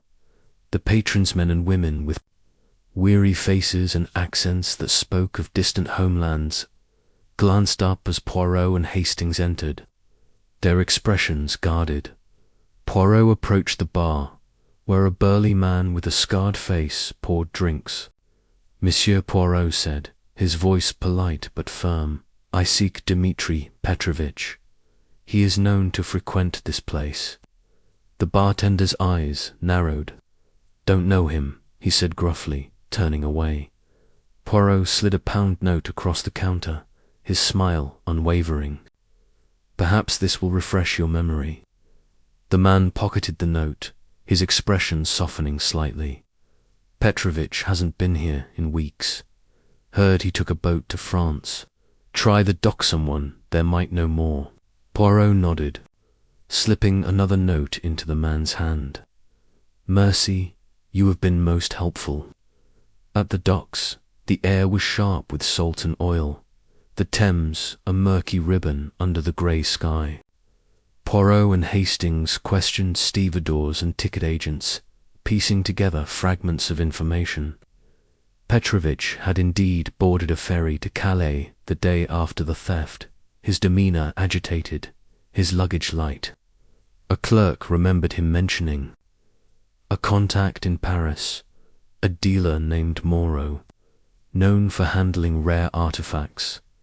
Moreau, Poirot murmured as they left the docks. This is no coincidence, Hastings. The black market buyer, Japp spoke of it, must be him. Back at Whitehaven Mansions, Poirot telephoned Japp, requesting information on Moreau. Japp promised to dig into Interpol records, but his tone was skeptical. You're chasing shadows, Poirot. If this egg's in Paris, it's long gone. Nan, mon ami, Poirot replied. The egg is but one piece of the puzzle. The Countess, she is the heart of it. As evening fell, Poirot sat alone in his flat, the rose box open before him. He lifted the flower, its scent faint now, and let his mind drift back to Vera.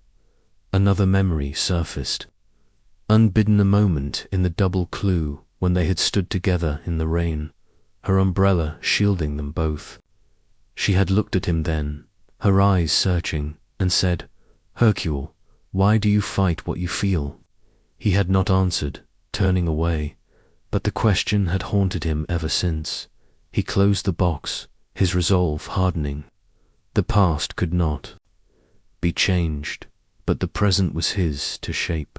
He would find Petrovich, uncover the truth about the egg, and protect Vera from the danger that stalked her. and perhaps, just perhaps, he would find a way to reconcile the man he was with, the man he might have been. The fog outside thickened, but Poirot's mind was clear. The case was a labyrinth, but he would navigate it, step by step, until the shadows of suspicion gave way to the light of truth. Chapter 5. The trail of the egg. The morning air in London carried a sharp bite, the fog thinning to reveal a city stirring under a pale, reluctant sun. Hercule Poirot stood at the window of his flat in Whitehaven Mansions, his hands clasped behind, his back, his gaze fixed on the street below, where delivery boys and early commuters moved like shadows in the half-light. His mind, however, was elsewhere, tracing the threads of the case that had consumed him since Countess Vera Rossakoff's arrival. The stolen Fabergé egg, the threatening note, the mysterious rose in its lacquered boxall were pieces of a puzzle that grew more complex with each passing hour. And at its heart was Vera, her fear and her trust in him, a weight he felt acutely. Captain Hastings burst into the flat, his cheeks flushed from the cold, his overcoat slightly askew. "Morning, Poirot," he said, rubbing his hands together. "Japs sent over that Interpol report on Moreau. Thought you'd want to see it straight away." Poirot turned, his green eyes sharp. "Bon, Hastings. Place it on the table, if you please." He crossed to his desk, where a tray of coffee and croissants waited, courtesy of George. The folder containing his notes lay open, Vera's letter and the threatening note pinned beneath a paperweight. He added the Interpol report to the pile, his fingers moving with the precision of a surgeon. The report was brief but telling. Jacques Moreau, a Parisian art dealer, was known to Interpol for his connections to the black market. He specialized in rare artifacts, particularly those with questionable provenance, and had been linked to several high-profile thefts, though never convicted. A source had reported his recent interest in a Fabergé egg, rumoured to have surfaced in London. The timing aligned perfectly with the theft from Sir Reginald Harcourt's manor. "Moreau," Poirot murmured, his fingers steepled. "He is the key, Hastings. If Petrovich has fled to Paris, it is to meet this man. And the egg, it is likely, with him." Hastings nodded, pouring himself a coffee. "So, what's the plan?" "Off to Paris, to track down Petrovich."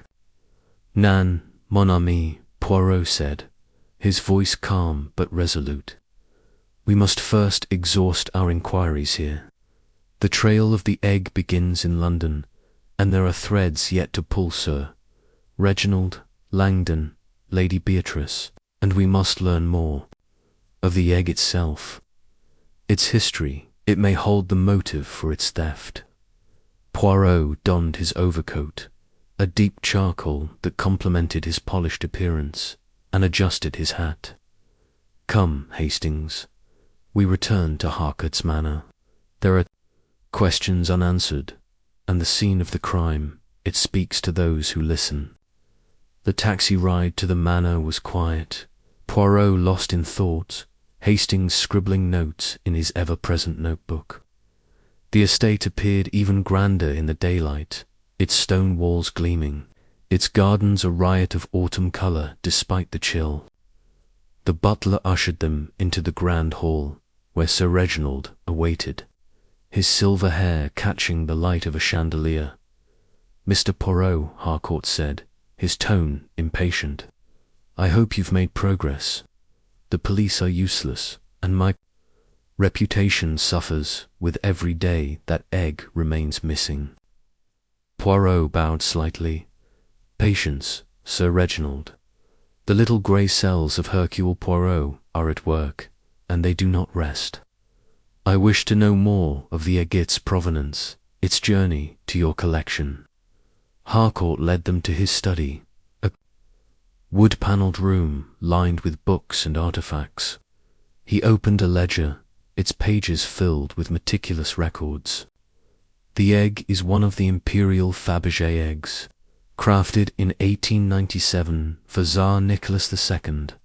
It's called the rose trellis egg, enamel and gold, with a miniature portrait of the Serena inside. It was smuggled out of Russia during the Revolution, passed through several hands in Europe, and I acquired it 3 years ago from a private seller in Vienna. Poirot's eyes gleamed. A private seller, you say? Who was this person? Harcourt hesitated, then shrugged. A Russian émigré. Anonymous. The deal was handled through an intermediary, Victor Langdon.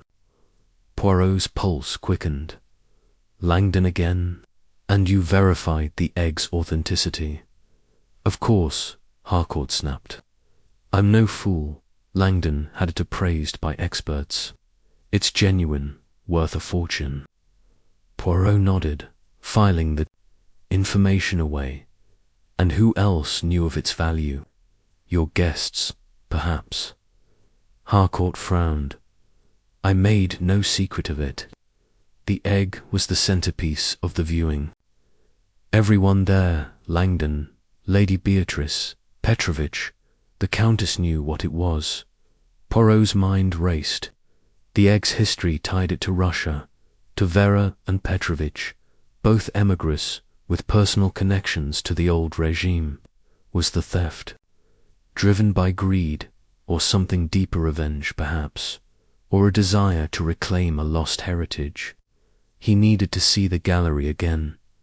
They returned to the long high-ceilinged room where the theft had occurred. The empty pedestal stood like a silent accusation, its glass case pristine save for the faint scratches Poirot had noted before. He knelt, examining them again with his magnifying glass, his fingers tracing the marks. These scratches, he said, they are not from a tool, as I first thought. They are too irregular, too shallow. Perhaps a ring worn by someone who leaned against the case. Hastings raised an eyebrow. A ring. That's a bit specific, isn't it? Poirot smiled faintly. The little grey cells. Hastings, they notice what others overlook. A ring, heavy, ornate, could leave such marks. We must ask our suspects about their jewellery. Harcourt scoffed. You're grasping at straws, Poirot. The Countess was seen by the case. She's your thief. Poirot's eyes narrowed. Sir Reginald, suspicion is not proof. The Countess claims innocence, and I will test her claim. Now, may we speak with your staff again, the footman, Jenkins, and any others who were in the gallery that night? Harcourt summoned Jenkins and a maid, Clara, who had served drinks during the viewing. Jenkins repeated his story, Vera and Petrovich whispering, Vera lingering alone. Clara, a nervous girl with wide eyes, added little, saying only that the guests had been chatty and the egg ever so pretty. But when Poirot asked about jewellery, Clara hesitated, then said, Lady Beatrice, she had a big ring, sir. Gold, with a red stone, kept catching the light. Poirot's pulse quickened. Mercy, Clara, you have been most helpful. As they left the manor, Hastings was buzzing with excitement. A ring, Poirot, that's a proper clue. Lady Beatrice, you think? Perhaps, Poirot said, hailing a taxi. But we must be cautious. A ring is but one piece of the mosaic. We must now find Petrovich. His absence, it is too convenient. Their next stop was a telegraph office, where Poirot sent a wire to an old contact in Paris, Inspector Giraud of the Discreet, requesting information on Petrovich and Moreau. Giraud, though often at odds with Poirot, was reliable in matters of international crime. If Petrovich is in Paris, Poirot said, Giraud will find him. Back in London, they visited the Russian Emigre Club in Soho again, hoping for fresh leads. The bartender, now more cooperative after Poirot's previous generosity, mentioned a woman who had been asking about Petrovicha, tall blonde with a sharp tongue. Sounded like she was after him, not in a friendly way. The man said, "Lady Beatrice," Hastings muttered. "She's everywhere in this case." Poirot nodded, his mind turning over the new information. Lady Beatrice's dislike of Vera, her presence at the viewing, her ring, were these coincidences, or something more? And Petrovich's flight to Paris, timed so perfectly with the theft, suggested he knew more than he had told Vera. As evening fell, Poirot and Hastings returned to Vera's flat. She was waiting, her face drawn, a cup of tea untouched on the table. "Hercule," she said, rising, "you look troubled. What have you found?" Poirot recounted their dagger scratches on the case, the ring, Petrovich's flight, the rumours of Moreau. Vera listened, her eyes widening at the mention of Petrovich. "Dmitri would not steal," she said, her voice firm. "He loved Russia, but he was no thief. If he's gone to Paris, it's to escape, not to sell the egg." Poirot studied her, searching for deception, but found only sincerity. "Madame, you must tell me everything about Petrovich, his family, his past, his reasons for leaving." Vera sighed, her hands twisting together. "His family served a Tsar like mine. After the revolution, they lost everything. Dmitri came to London to start over, but he struggled. He spoke of contacts in Paris, people who could help him rebuild, but he never mentioned theft, never." Poirot nodded, his mind cataloguing her words. "And this ring Clara mentioned, do you recall Lady Beatrice wearing such a thing?" Vera frowned, thinking, yes, a gold ring with a ruby. She kept twisting it, like it was too tight. She was cold to me, Hercule. She called me a relic, a remnant of a dead empire. Poirot's eyes gleamed. "Most interesting. Madame, you must remain here, safe.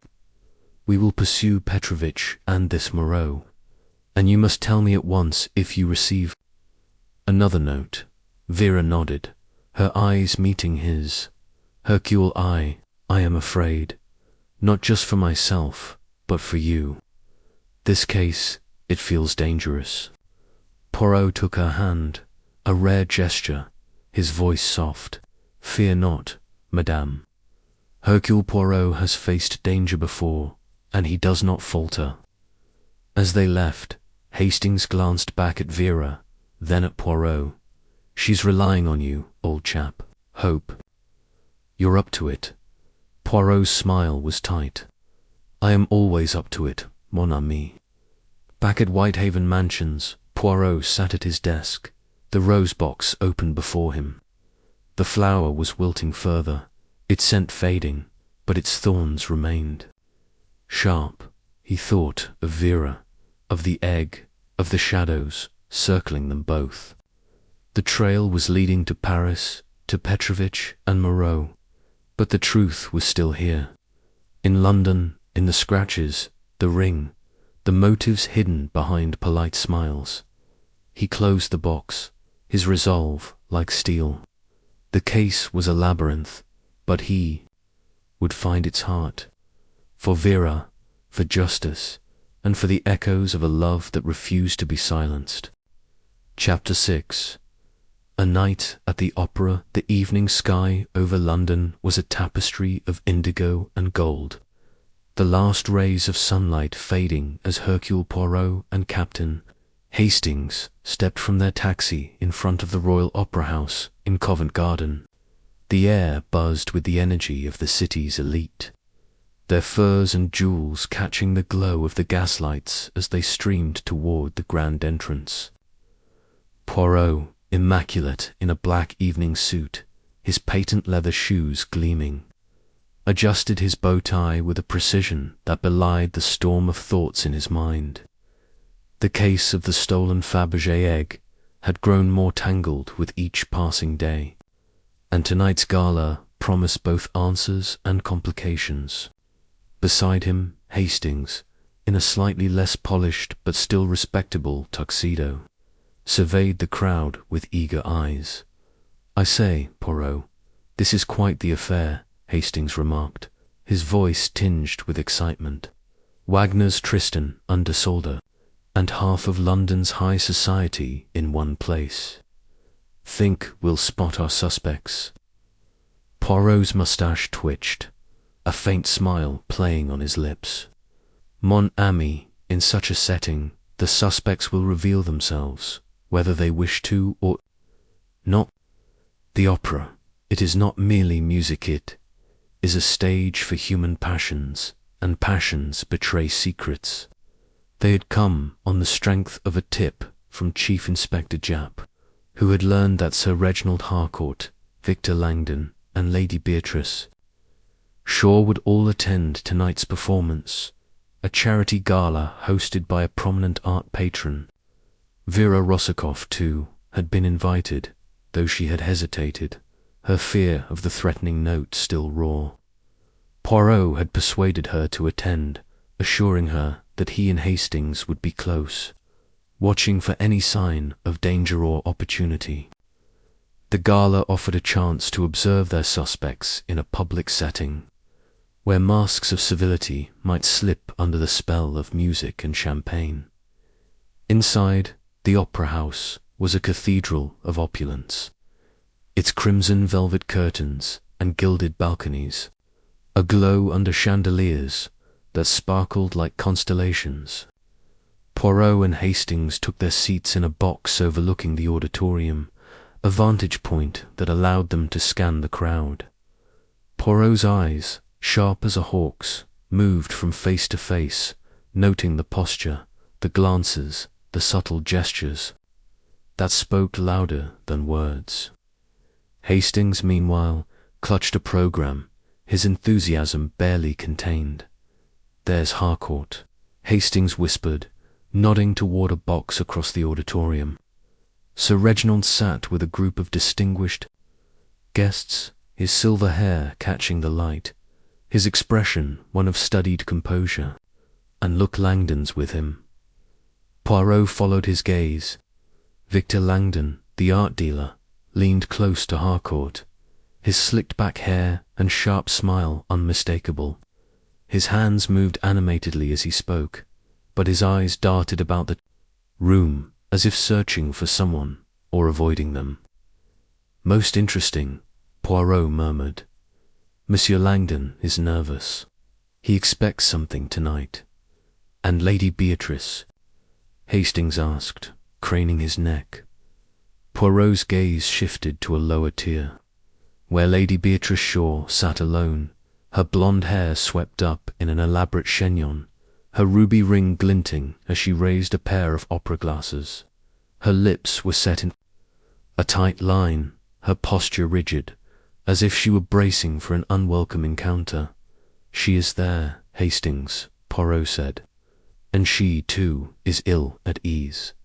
The question is, why?" Before Hastings could respond, a hush fell over the auditorium. As the lights dimmed, the orchestra swelled, the opening chords of Tristan und Isolde filling the space with a haunting intensity. Poirot leaned forward, his eyes still scanning the crowd, but his mind drifted briefly to Vera. She had promised to arrive late, slipping in during the first act to avoid attention. He wondered what she would wear, how her presence would affect him, and whether her claim of innocence would hold under the scrutiny of this glittering stage.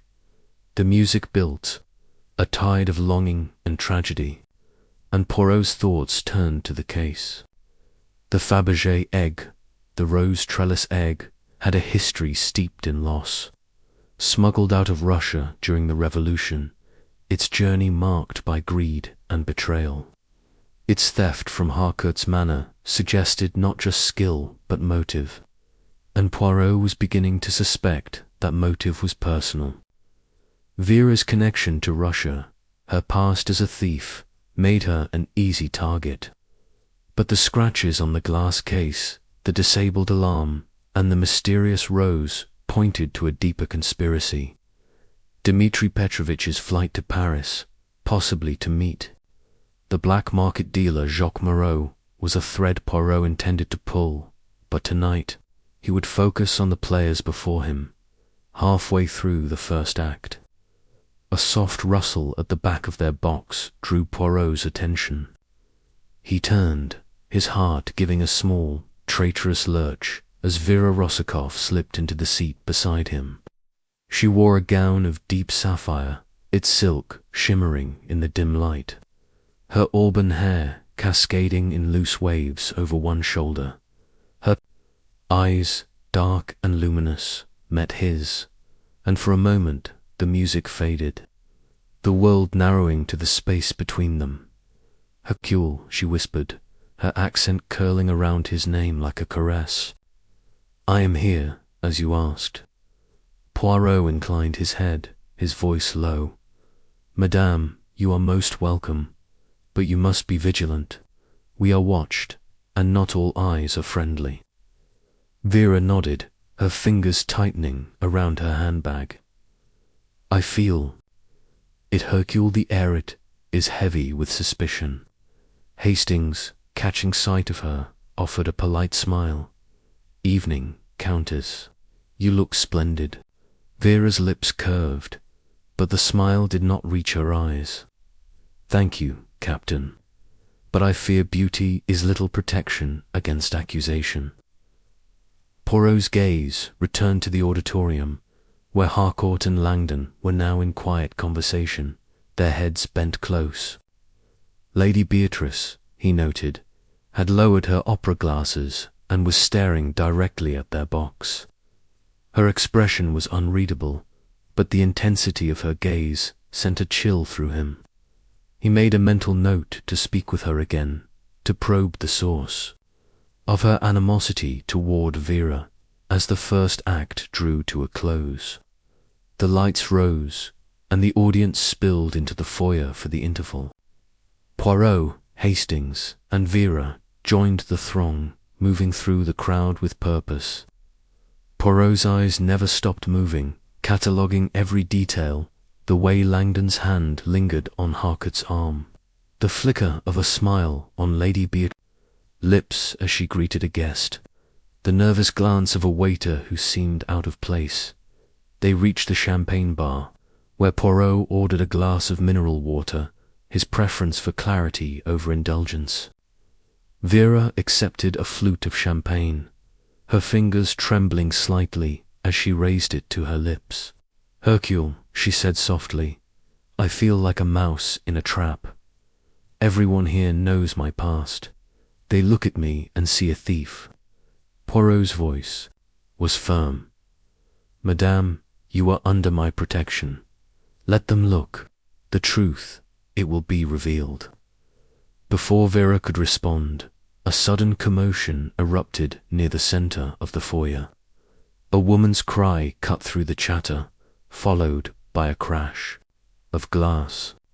The crowd parted, revealing Lady Beatrice standing over a shattered champagne flute, her face pale, her ruby ring glinting as she clutched her hand. "It's gone," she exclaimed, her voice shrill. "My brooch, the sapphire brooch, it's been stolen." Poirot was at her side in an instant, his eyes sharp. "Madame, calm yourself. Describe this brooch, and when did you last see it?" Lady Beatrice's eyes darted to Vera, a flash of accusation in them. "It was pinned to my gown, a sapphire set in gold, a family heirloom. I felt it there just before the interval, and now it's gone." She was near me. She pointed at Vera, who froze, her face draining of color. The crowd murmured, heads turning toward. Vera. Poirot raised a hand, his voice cutting through the noise. "Silence, if you please. Madame, you accuse without evidence. When precisely did you notice the brooch missing?" Lady Beatrice hesitated, her anger faltering under Poirot's gaze. "Just now, when I reached for my glass, it was there, and then it wasn't." Poirot turned to the crowd, his voice commanding.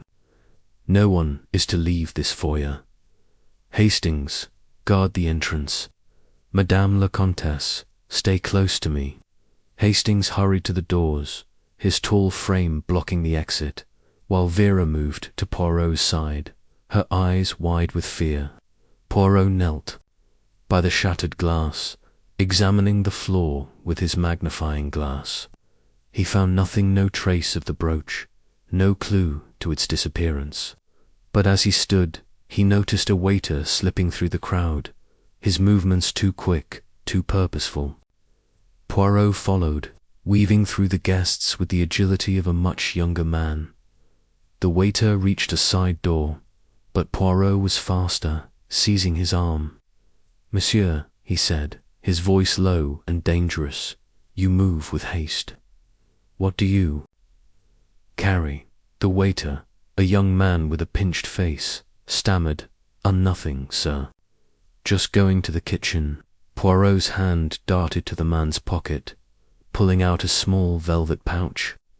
Inside was a sapphire brooch, its gold setting intricate, its stone a deep blue.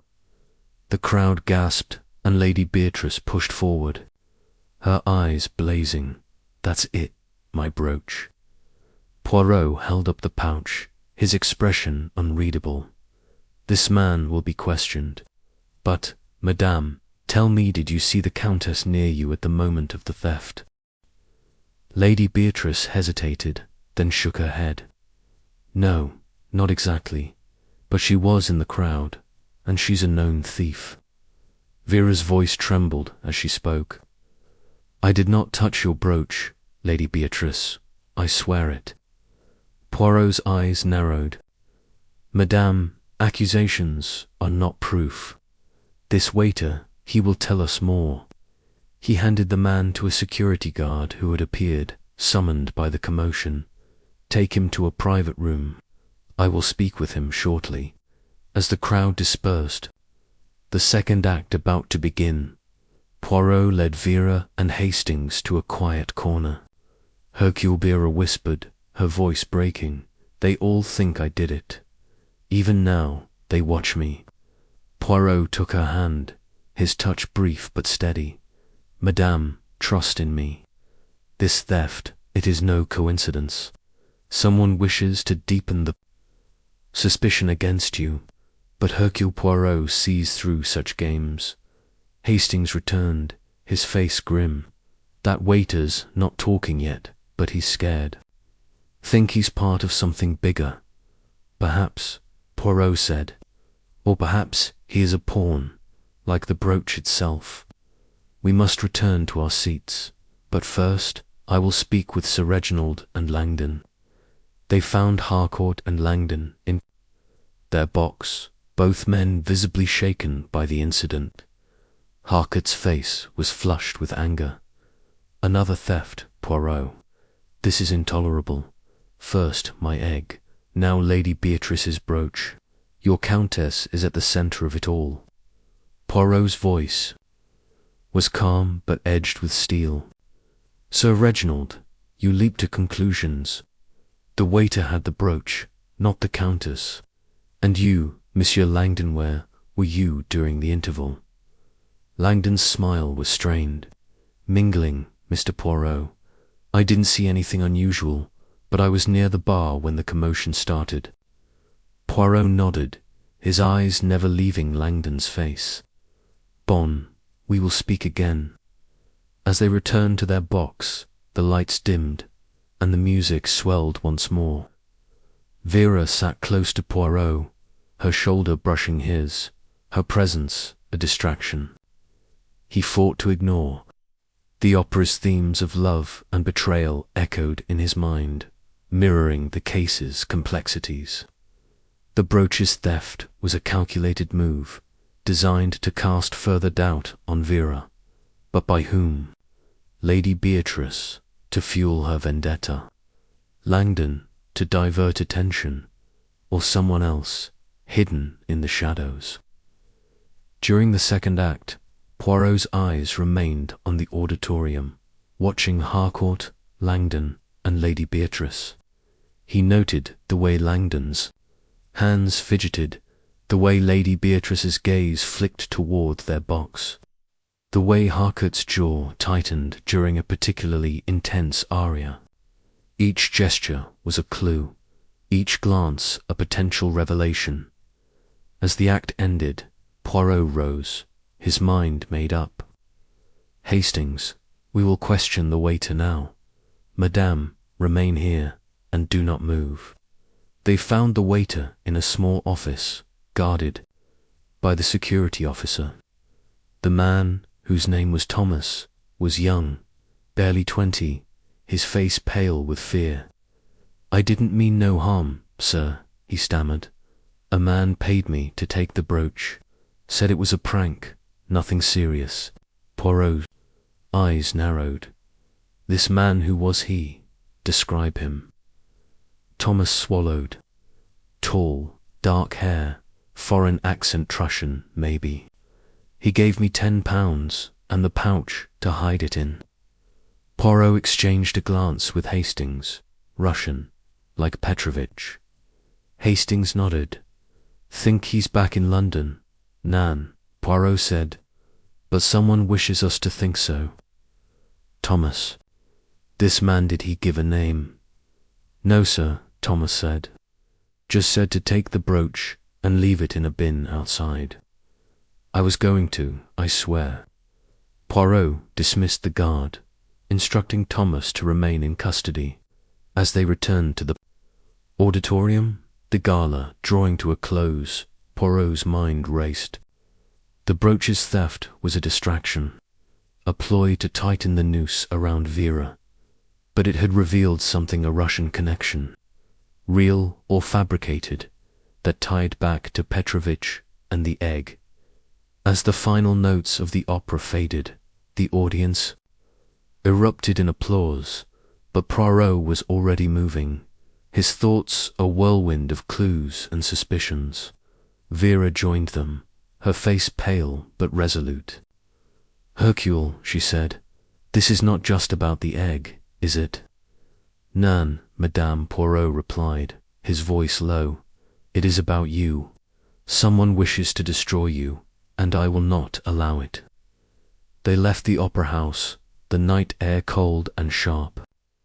Poirot's eyes scanned the crowd, searching for the tall, dark-haired man Thomas had described, but found no one. The trail of the egg was growing colder, the shadows deeper, but Poirot was undeterred.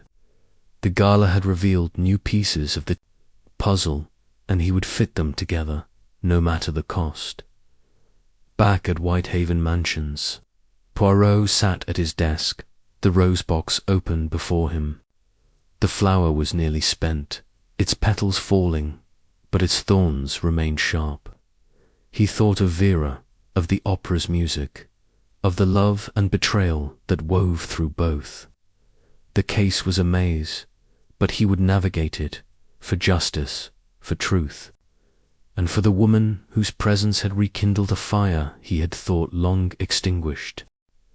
Chapter 7. The Heart's Confession. The London dawn broke with a reluctant glow. The sky, a canvas of grey, streaked with faint gold, as Hercule Poirot stood at the window of his flat in Whitehaven Mansions.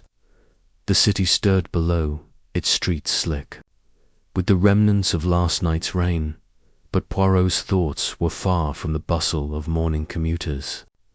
The case of the stolen Fabergé egg had taken a darker turn after the gala at the Royal Opera House, where a second theft lady, Beatrice Shaw's sapphire brooch, had cast fresh suspicion on Countess Vera Rossakoff. The waiter's claim of a mysterious Russian paying him to steal the brooch echoed in Poirot's mind, a thread that might lead to Dmitri Petrovich or a cunning impostor. Yet it was Vera herself, her fear and her trust in him, that weighed most heavily on his heart. Poirot's fingers brushed the lacquered box on his desk. where the wilting red rose lay, its petals curling inward like a secret kept too long. The flower, delivered before Vera's arrival, remained an enigma warning, perhaps, or a taunt. His little grey cells, usually so precise, were clouded by memories of her, by the way her sapphire gown had shimmered under the opera house chandeliers, by the tremor in her voice as she swore her innocence. He had promised to protect her, but to do so, he needed the truth, every fragment of it, no matter how painful. Captain Hastings arrived at 8:30, his face flushed from the brisk walk, his overcoat dusted with mist. "Morning, Poirot," he said, tossing his hat onto a chair. "Slept a wink after that opera fiasco. I keep thinking about that waiter-Russian fellow paying him off. Sounds like Petrovich, doesn't it?" Poirot turned from the window, his navy suit immaculate, his moustache waxed to perfection. "Perhaps, Hastings, perhaps not. The Russian connection, it is too convenient. We must tread carefully, lest we chase a shadow while the true culprit laughs." He gestured to the tray of coffee and croissants George had prepared. "Eat, mon ami. We have a long day ahead."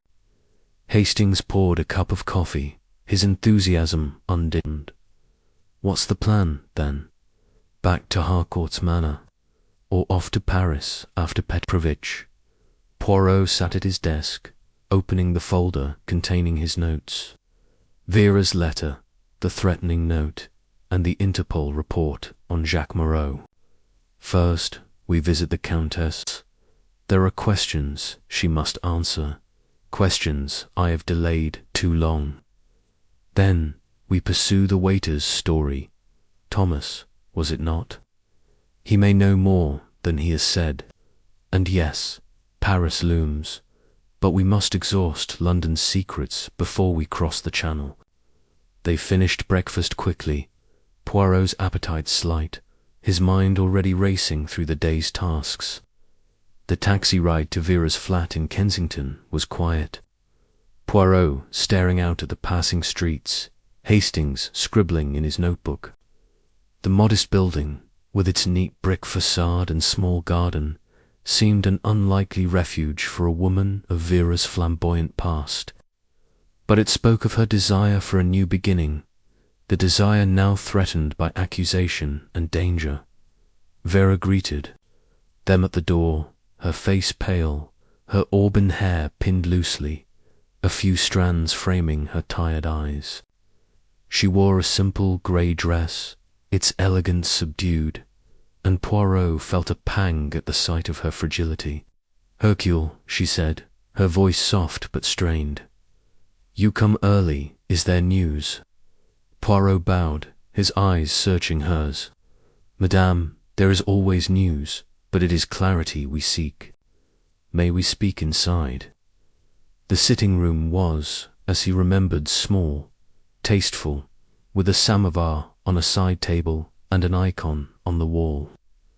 Vera sank into a chair, her hands clasped tightly, while Poirot and Hastings took seats opposite. The air was heavy with unspoken questions, and Poirot chose his words with care.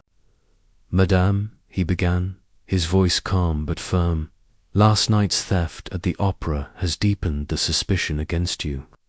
Lady Beatrice pointed to you, though the brooch was found with the waiter. He claims a Russian man paid him to steal it, a man who may be Petrovich, or someone posing as such. I must know, Vera, everything you have withheld, your past, your enemies, your truth. Without it, I cannot protect you." Vera's eyes widened, a flicker of fear crossing her face. She glanced at Hastings, then back at Poirot, her lips trembling. "Hercule, I have told you all I know. My past, it is not a secret. I stole, yes, in Petrograd, to survive. Jewels, papers, anything to keep my family alive. But here, in London, I am different. I swear it." Poirot leaned forward, his gaze unyielding. "And yet, madame, you are accused again. The egg, the brooch, someone wishes to paint you as a thief. Who are your enemies? Who knew you would be at Harcourt's viewing, at the opera?" Vera's hands twisted together, her voice barely above a whisper. "I have enemies, yes. In Russia, after the revolution, I crossed people smugglers, Bolsheviks, aristocrats, who blamed me for their ruin. But here, I thought I was safe. Lady Beatrice, she hates me, Hercule. She called me a thief to my face at the viewing, said I had no place among them." And Langdony smiled, but his eyes were cold. I felt watched, always watched. Poirot's mind catalogued her words, searching for inconsistencies, but her fear was palpable, her sincerity compelling. "And Petrovich?" he asked. "You spoke with him at the viewing. What did he say, exactly?" Vera's eyes dropped to her hands. "He was broken, Hercule." The egg reminded him of his family, of their estate in Petrograd, all lost. He said he could not bear to see it in Harcourt's hands, a trophy for a rich Englishman. But he did not speak of stealing it. He was angry, but not at me. Poirot nodded, his fingers steepled. "And this rose," he said, producing the lacquered box and opening it to reveal the now faded flower. "You said it could be a warning. Have you received any other signs, any messages?" Vera shook her head, her brow furrowing. "No, only the note you saw. But the rose, it unsettles me. In Russia, a red rose with thorns can mean betrayal or a debt unpaid." Poirot's pulse quickened. "A debt, you say? Madame, is there anyone to whom you owe something, money, loyalty, a promise?" Vera hesitated, her eyes glistening with unshed tears. She rose, crossing to the window, her back to them. "Hercule," she said, her voice breaking, "there is something I have not told you. Not because I wished to deceive, but because it shames me." Poirot's heart tightened, but he kept his voice steady. "Speak, madame. The truth, it is your shield." She turned, her face a mask of anguish. "In Petrograd, after my family fled, I was alone, starving. A man, a smuggler named Ivan Korsakov, helped me. He gave me food, shelter, passage to Europe. In return, I stole for him. Jewels, mostly, but sometimes papers, secrets. I was young, desperate, and he was kind in his way. But when I left him, I took something, a diamond, small but valuable. I sold it to start my life here. He swore he would find me, that I would pay." Poirot's breath caught, his mind racing. This Korsakov, is he in London? Could he be behind the accusations, the threats? Vera shook her head, tears spilling down her cheeks. "I do not know. I heard he was in Paris, or perhaps dead. But the rose, it was his symbol, Hercule. He gave me one once, said it was his mark." Poirot rose, crossing to her, his voice gentle but urgent. "Madame, why did you not tell me this before?" Vera's eyes met his, raw with emotion. "Because I wanted you to see me as I am now, not as I was. I wanted you to believe in me." For a moment, the room was silent, the weight of her confession hanging between them. Poirot felt a surge of compassion, tempered by the need for clarity. "Vera," he said, using her name for the first time, "I believe you are no thief now, but this Korsakov, if he lives, may be our key. You must tell me everything you remember about him." Hastings, who had been silent, cleared his throat. "I say, Poirot, this changes things. If this Korsakov's after her, he could have framed her for the egg, maybe even the brooch." "We, Hastings," Poirot said, his eyes still on Vera. But we need proof. Madame, describe Korsakov, his appearance, his habits, his contacts. Vera wiped her tears, her voice steadier now. He was tall, dark-haired, with a scar across his left cheek. He spoke Russian, French, German, always with a laugh, but his eyes were hard. He had men in Paris, in Berlin, smugglers like him. He loved roses, kept them in his rooms, said they reminded him of beauty and pain.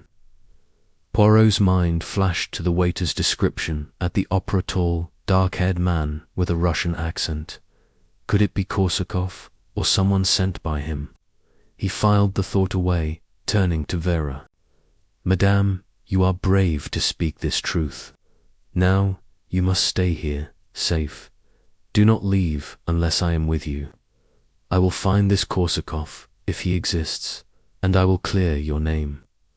Vera nodded, her eyes searching his. Hercule, I never meant to bring you pain.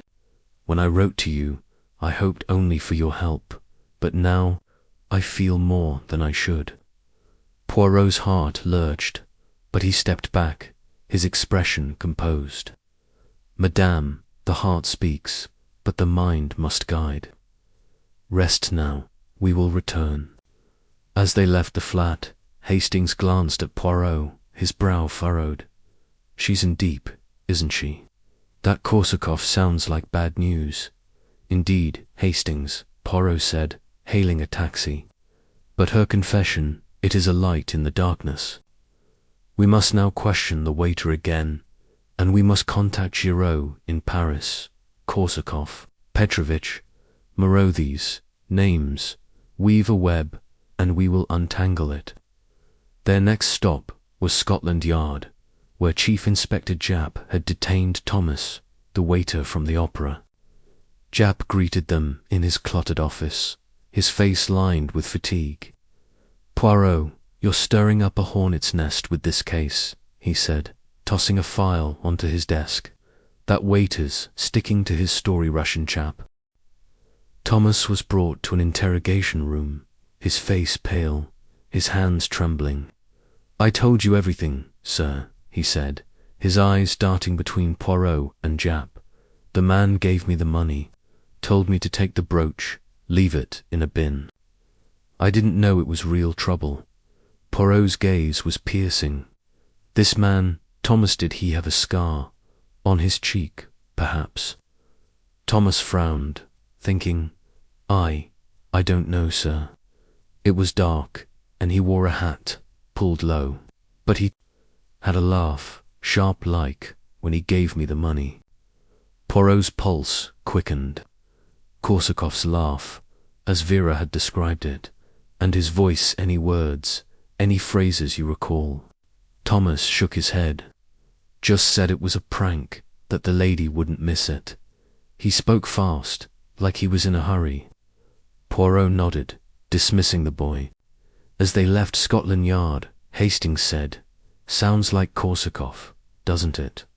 The laugh, the accent. Perhaps, Poirot said, his voice thoughtful. But we need more.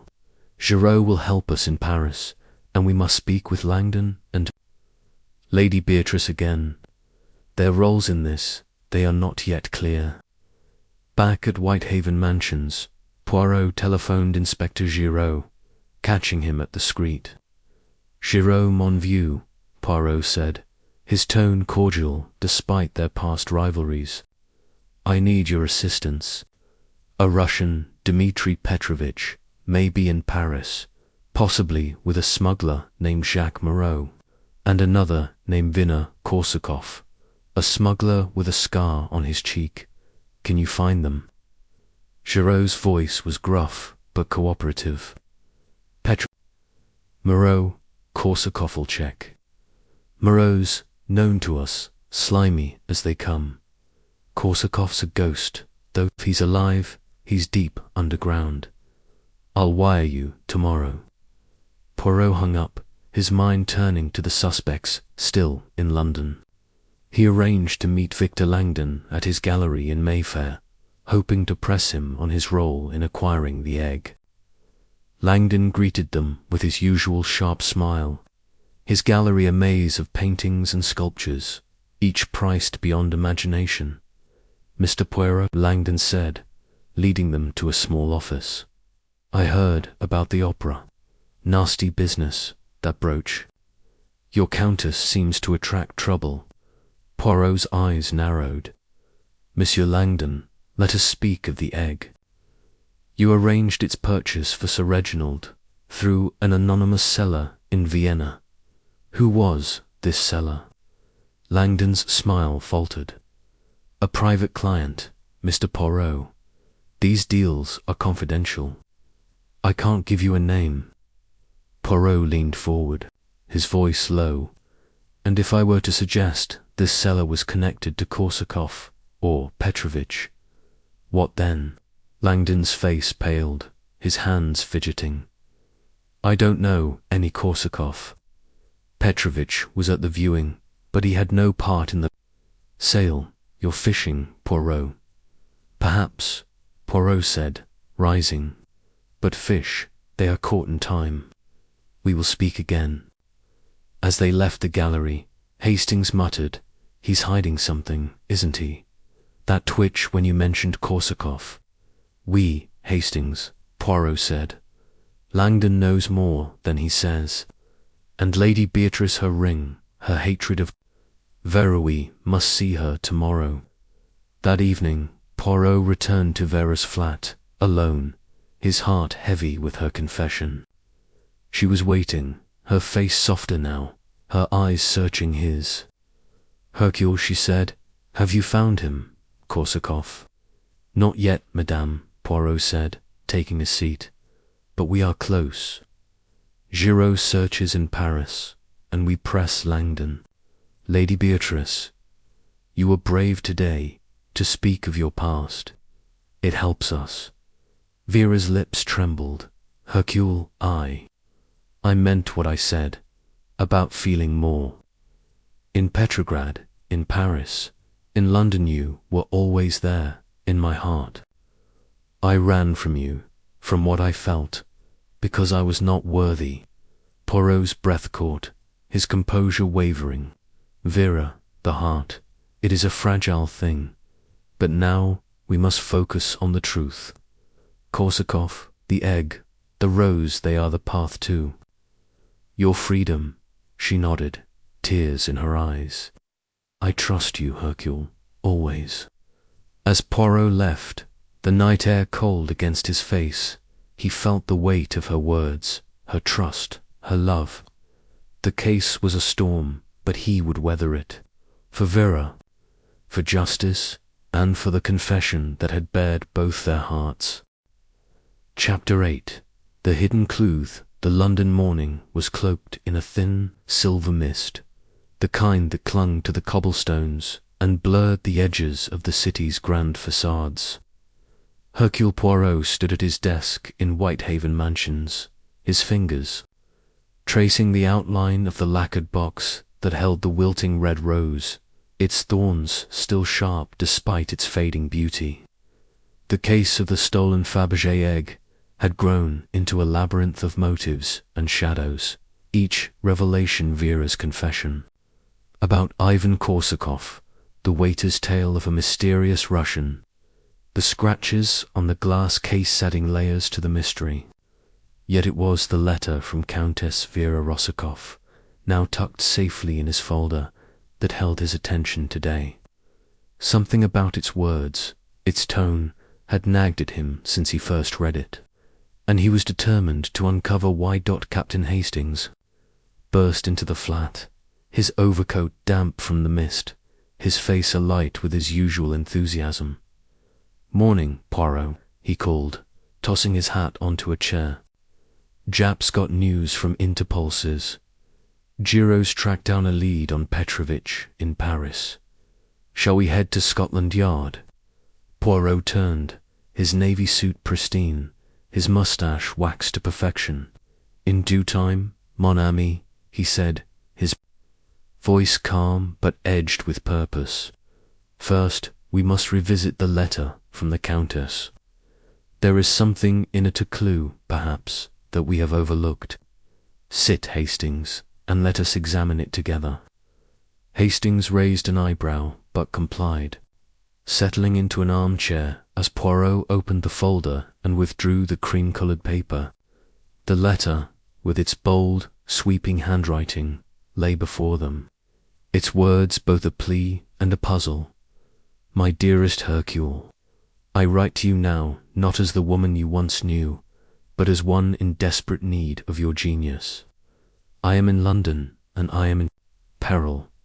A matter of great delicacy has entangled me, and I fear I am accused of a crime I did not commit. I beg you, for the sake of what we once shared, to meet with me. I shall come to your flat tomorrow evening at 8 o'clock.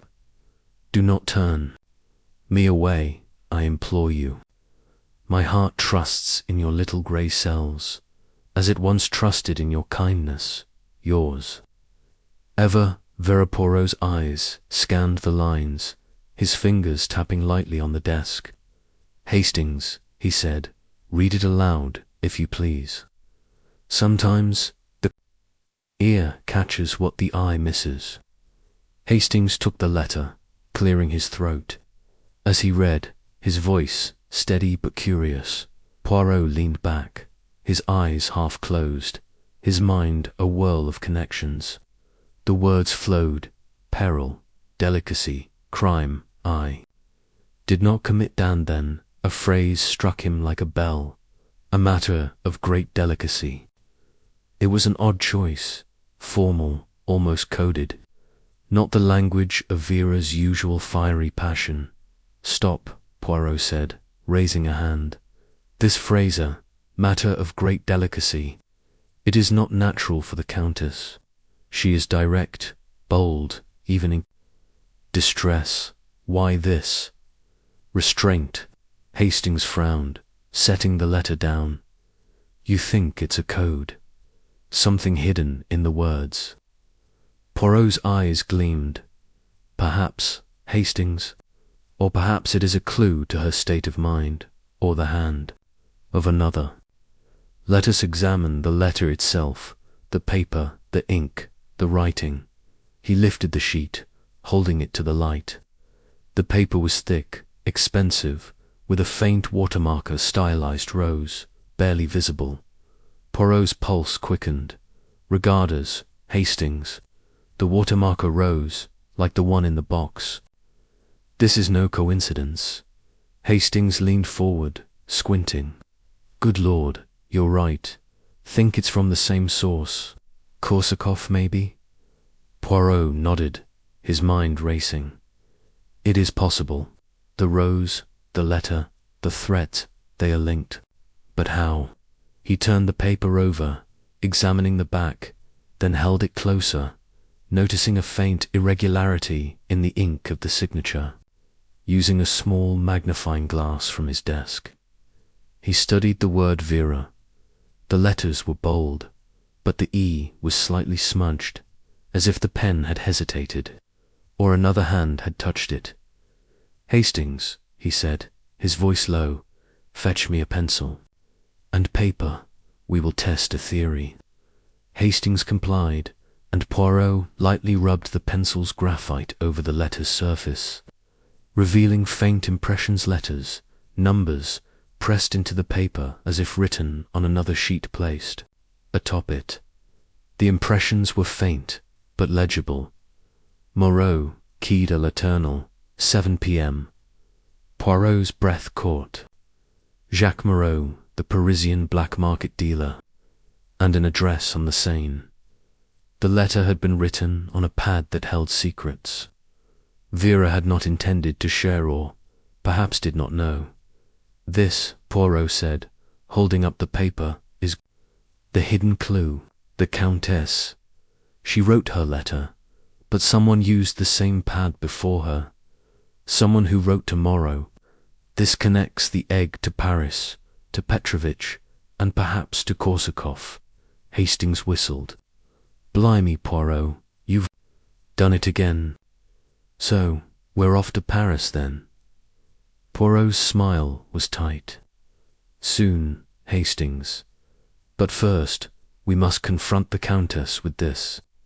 She may know more than she has said, or she may be a pawn in a larger game, and we must speak with Lady Beatrice. Again her ring, her hatred, they cannot be ignored. They left Whitehaven Mansions, the mist swirling round them as they hailed a taxi to Vera's flat in Kensington. The city was waking fully now, its streets alive with the clatter of trams and the calls of newsboys. Poirot's mind was a storm of connections, the rose, the watermark, the smudged ink, the address in Paris. Each was a thread, and he would weave them into a tapestry of truth. Vera greeted them at her door, her face pale, her grey dress replaced by a soft green one that caught the light in her auburn hair. "Hercule," she said, her voice trembling, "you look grave. What has happened?" Poirot stepped inside, the letter in his hand. "Madame, we have found something in your letter, a clue, hidden in the paper itself. Tell me, where did you get this stationery?" Vera frowned, taking the letter. "It was in my flat, a gift from a friend in Paris. I thought nothing of it, beautiful paper, nothing more." Poirot showed her the rubbing, the words, Moreau, Quai de la Tournelle, 7 p.m. This was pressed into the paper. "Madame, do you know this address, this man?" Vera's eyes widened, her hand rising to her mouth. "Moreau, I have heard the name, whispered among émigrés. A dealer, dangerous. But I swear, Hercule, I did not write this. The paper was new, unused." Poirot studied her, searching for deception, but her shock seemed genuine. "And the friend who gave you this paper, who was it?" Vera hesitated, her eyes dropping. "A woman, Natasha, another émigré. She visited me a month ago, brought gifts, paper, tea, a shawl. She said they were from a mutual friend in Paris, but she gave no name." Poirot's pulse quickened. This Natasha, describe her. "Tall, blonde, elegant," Vera said. "She spoke of Russia, of our old life, but she was distant. I thought her kind, but now—" Hastings interrupted, his voice eager. "Blonde, elegant. Sounds like Lady Beatrice Poirot. Could she be Natasha?" Poirot's eyes narrowed. "It is possible, Hastings. Lady Beatrice's hatred of the Countess, her presence at the viewing, her ring, these are not coincidences. We must see her at once." They left Vera's flat, her parting words echoing in Poirot's ears. "Hercule, be careful. I feel a shadow over us all." He nodded, promising to return, but his mind was already racing to Mayfair, to Lady Beatrice Shaw's townhouse. The townhouse was a monument to wealth, its facade gleaming with fresh paint, its windows framed in gold.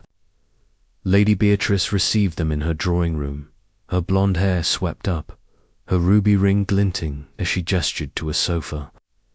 "Mr. Poirot," she said, her voice cold, "I hope you're here to tell me you've caught that Russian thief." Poirot's smile was polite, but unyielding. "Madame, we are here to discuss you. A ring, gold with a ruby, was seen on your hand at the viewing. It matches scratches on the egg's case. And a woman, blonde, elegant, calling herself Natasha. Does this name mean anything to you?" Lady Beatrice's face paled, her hand instinctively covering the ring. "Natasha, I know no such person, and my ring knits an heirloom, nothing more. You're accusing me based on scratches. Absurd." Poirot leaned forward, his voice soft but piercing. "Madame, the truth, it is like a rose, beautiful but with thorns. You dislike the Countess? Yes. Why?" Lady Beatrice's lips tightened. "She's a thief, a relic of a corrupt empire. She doesn't belong here, flaunting her past. Charming men like Harcourt. I saw her with that egg, lingering, plotting. Poirot's eyes gleamed. And yet the brooch stolen at the opera was found with a waiter, not the Countess. And this. Natasha, who gave the Countess paper with a hidden message. Could it be you, madame, playing a deeper game? Lady Beatrice stood, her face flushed.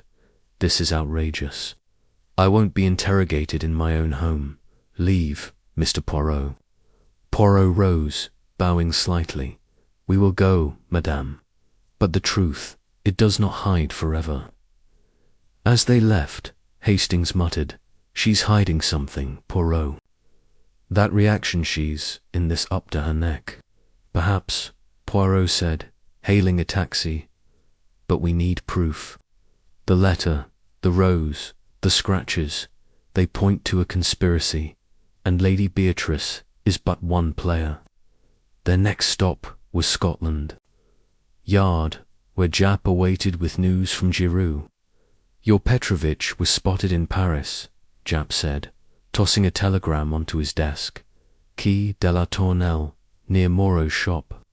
Giroux's got men watching, but no sign of Korsakov. He's a ghost, Poirot. Poirot nodded, the address confirming the letter's clue. Mercy, Jap. We must go to Paris. The egg, Petrovich, Moreau, they are there, and the truth with them. Back at Whitehaven Mansions, Poirot prepared for the journey, packing a small case with his usual precision. The rose box sat on his desk, its contents a constant reminder of the case's heart vera, her past, her peril. As he closed the box, his mind flashed to their last meeting, her confession, her tears. I wanted you to believe in me, she had said, and he did, but belief was not enough. He needed evidence, and he would find it. The train to Dover, then the ferry to Calais, loomed ahead.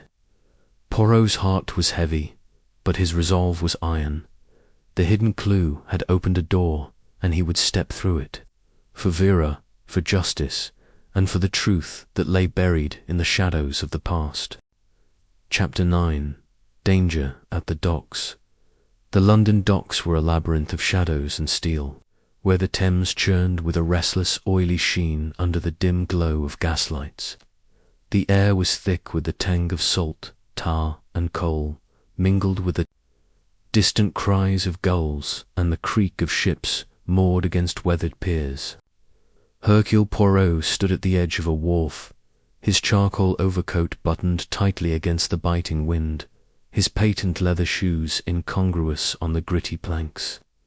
Beside him, Captain Hastings shivered, his scarf pulled high, his eyes scanning the maze of crates and barrels that loomed like silent sentinels in the fog.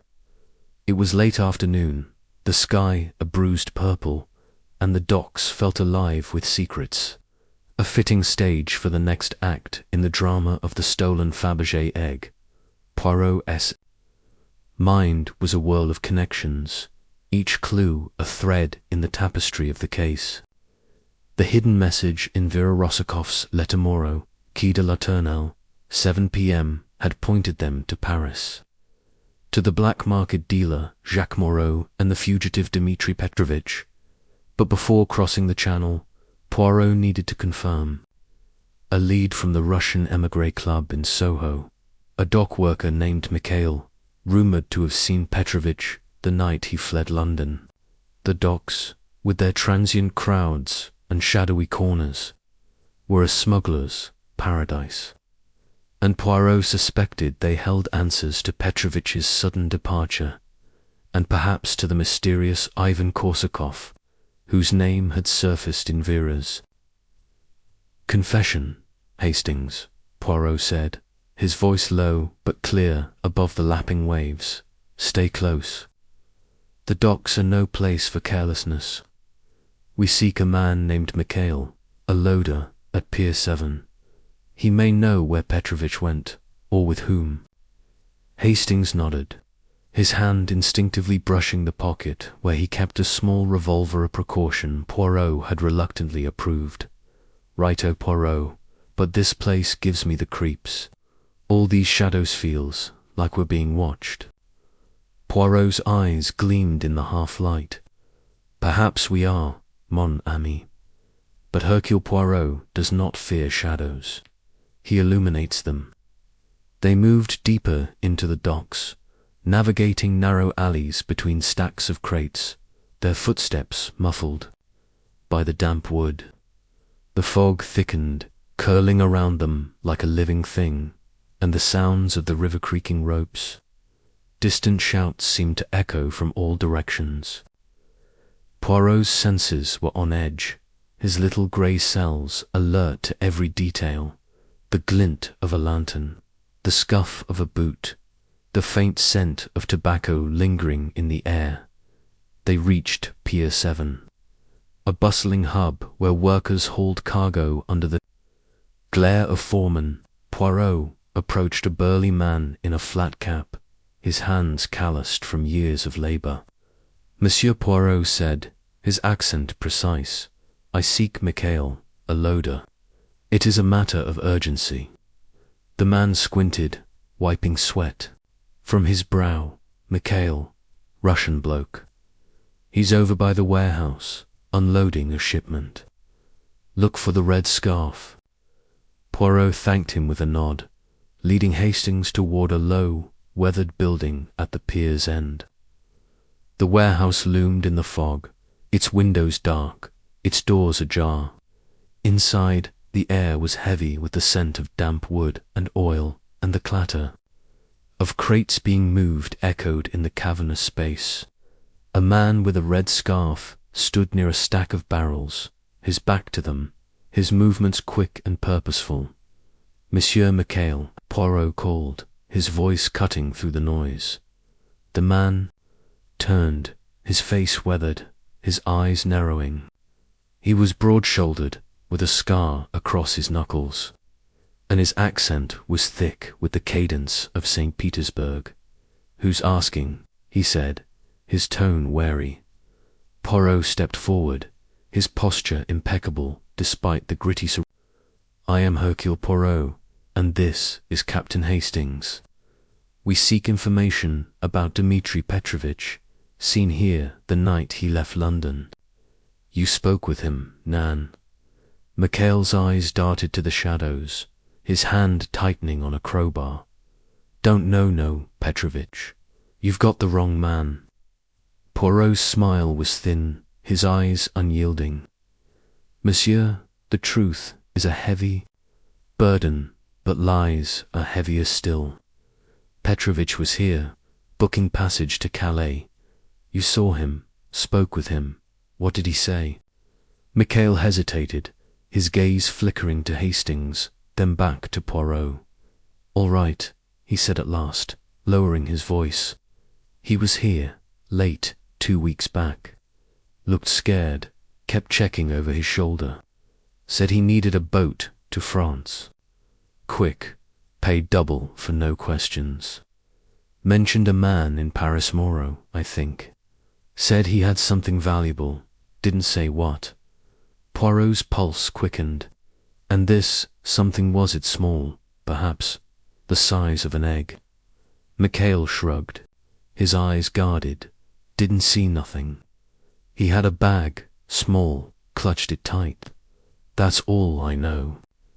Before Poirot could press further, a sudden noise, sharp crack, like wood splintering, came from the shadows behind them.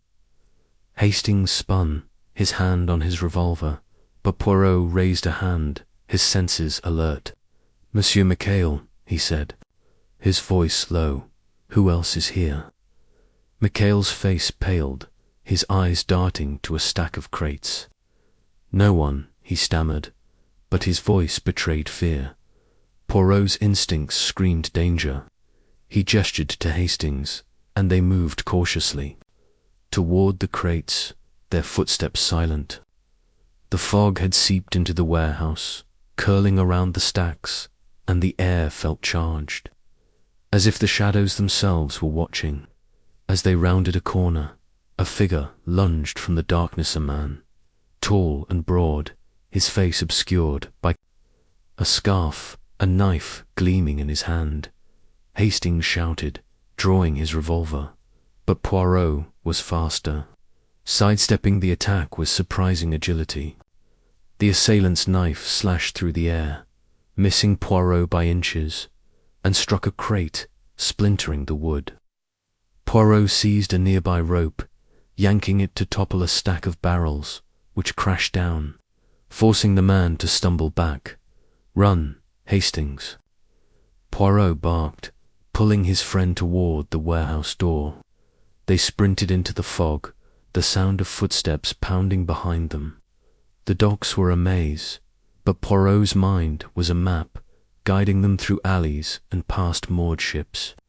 They ducked behind a pile of nets, their breaths ragged, as the pursuers' steps faded into the distance. "Good Lord, Poirot," Hastings panted, his revolver still in hand. "Who was that?" "Korsakoff." Poirot's eyes were sharp, his breath steady despite the chase. "Perhaps mon ami, or one of his agents. The docks are his domain, if Vera's story is true. But this attack, it confirms we are close to the truth." They waited, hidden, until the docks grew quiet, then made their way to a nearby tavern, its warmth a stark contrast to the cold outside. Over a pot of tea, Poirot pieced together the encounter. Mikhail knew more than he said. He murmured, Fear, his haste, the mention of Moreau, it all points to the egg. And this attack, it was no robbery. Someone wishes to silence us."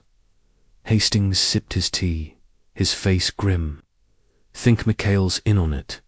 He looked scared when that noise came." Poirot nodded. "Scared, yes, but not surprised. He may be a link in the chain, a small one, but useful to someone, Korsakoff, perhaps, or another. We must return to him, but with caution."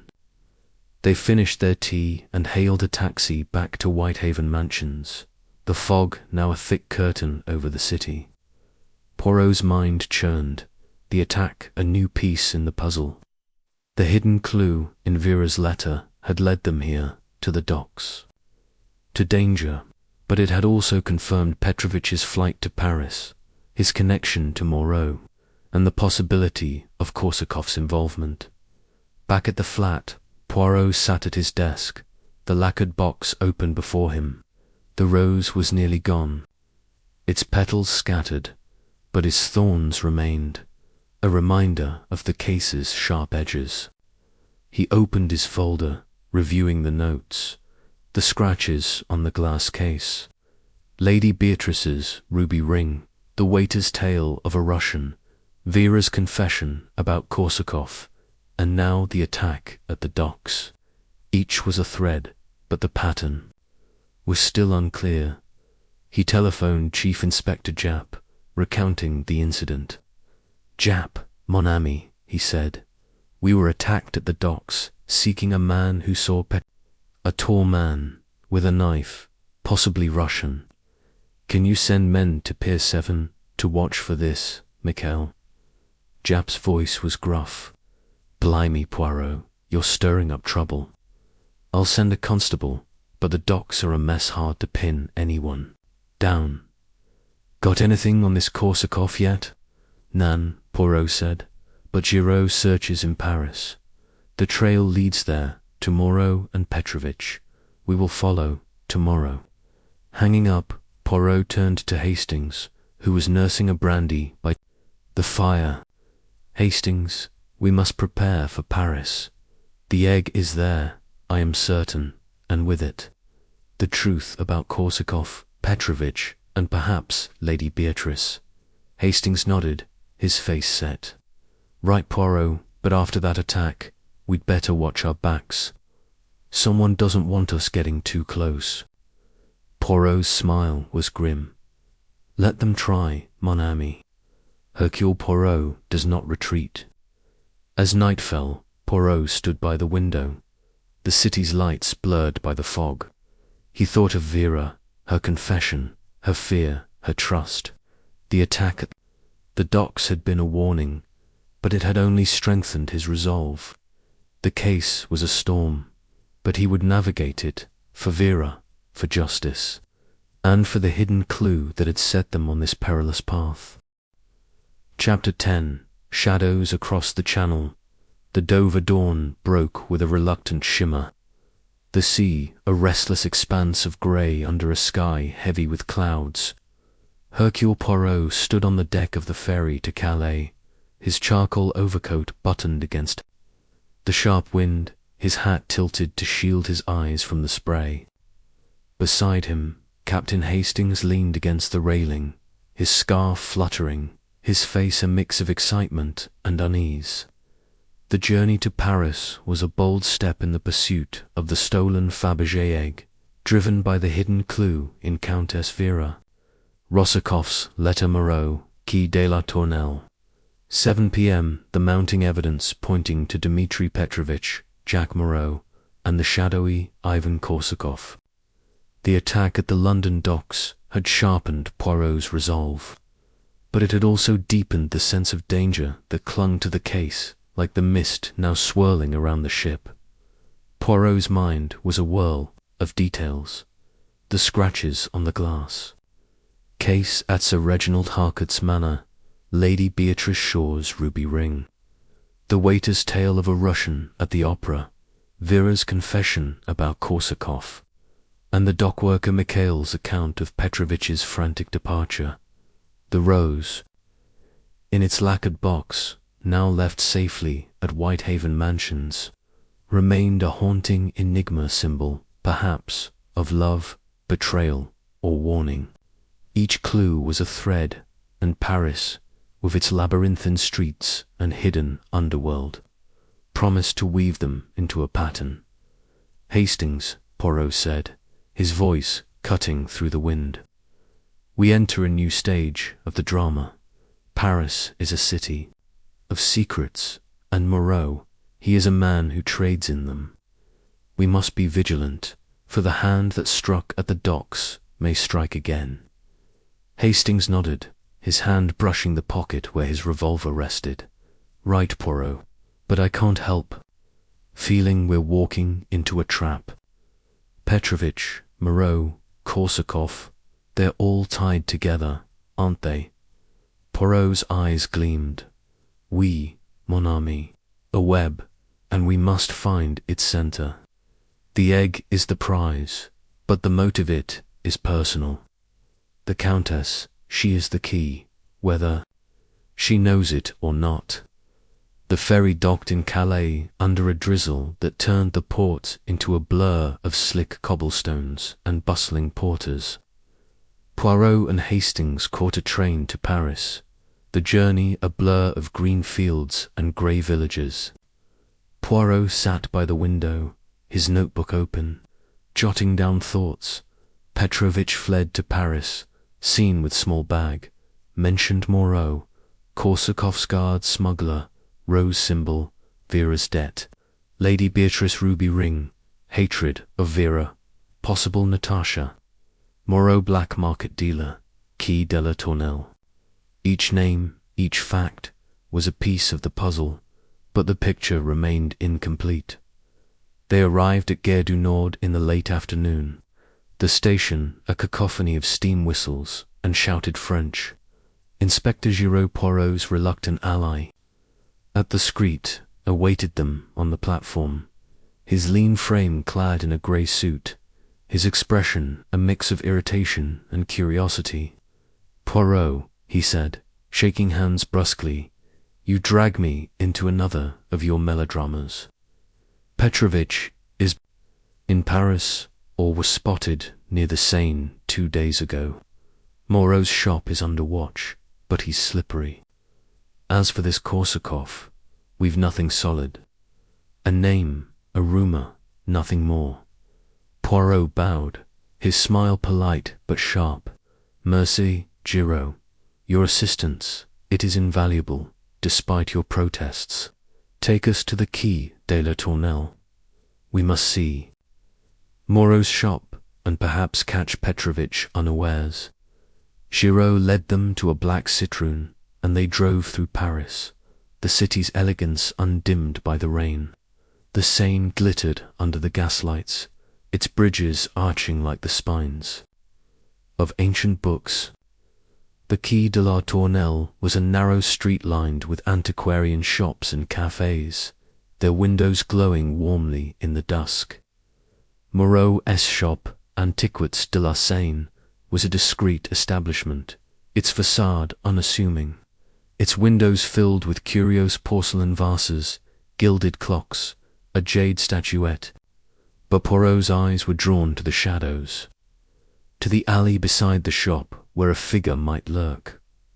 "Giraud," Poirot said, stepping out of the car, "your men, they watch from where?" Giraud pointed to a café across the street. 2 officers, plainclothes, inside. "They've seen Petrovich enter twice, always at night. No sign of the egg, though." Poirot nodded, his gaze sweeping the street. "Hastings, stay with Giraud. I will approach alone. If there is danger, I trust you to act." Hastings protested, but Poirot's look silenced him. "Be careful, Poirot," he said, his hand on his revolver. Poirot crossed the street, his steps measured, his senses alert. The shop's door was unlocked, a bell jingling as he entered. The interior was a maze of artifacts, paintings, sculptures, jewelry, each piece a testament to Moreau's trade in the illicit. A man stood behind the counter, slim, with slicked back hair and a smile too smooth to be genuine. "Monsieur," he said, his voice oily, "welcome. I am Jacques Moreau. How may I assist you?" Poirot's smile was equally smooth, but his eyes were steel. "Monsieur Moreau, I am Hercule Poirot, and I seek a treasurer Fabergé egg, stolen from London. I believe you know of it." Moreau's smile faltered, his hands fidgeting with a pen. "An egg. I deal in many things, monsieur, but not stolen goods. You are mistaken." Poirot leaned forward, his voice low. "Monsieur, the truth, it is like a river, it flows, despite attempts to dam it. Dmitri Petrovich was seen here, with a small bag, possibly containing this egg. And a man, Ivan Korsakov, does his name stir your memory?" Moreau's face paled, his eyes darting to the door.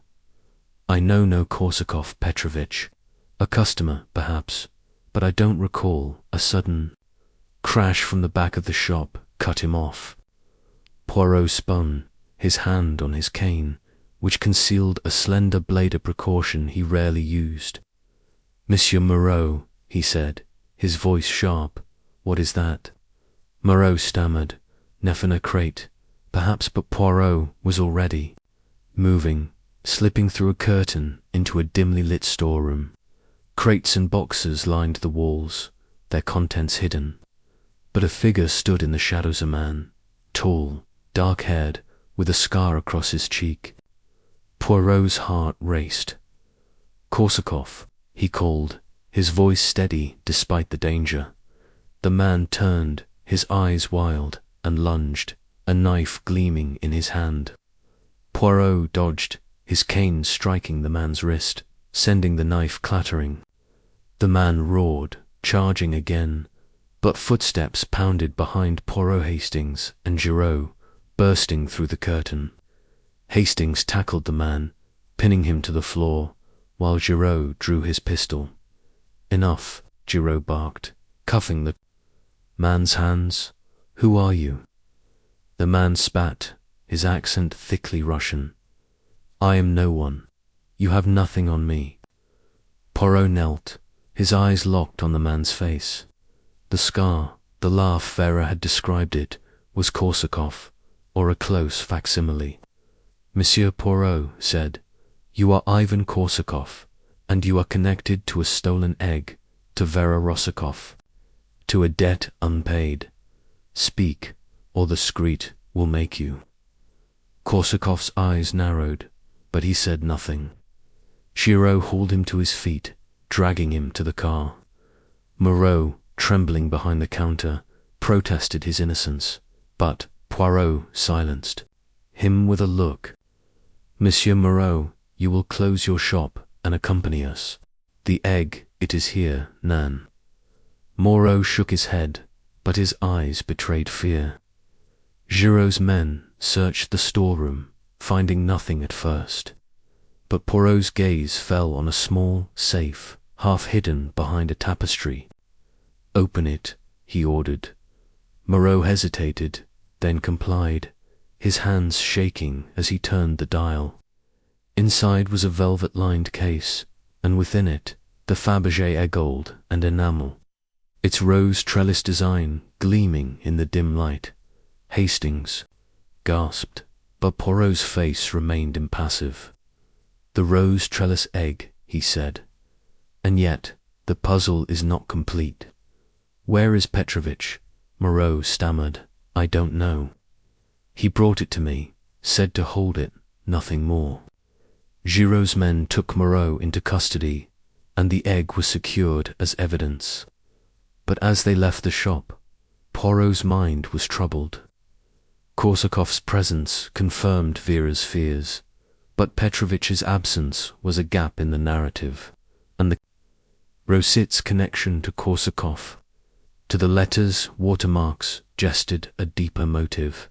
They spent the night at a small hotel near the Seine, Poirot wiring Jap to update him on the egg's recovery.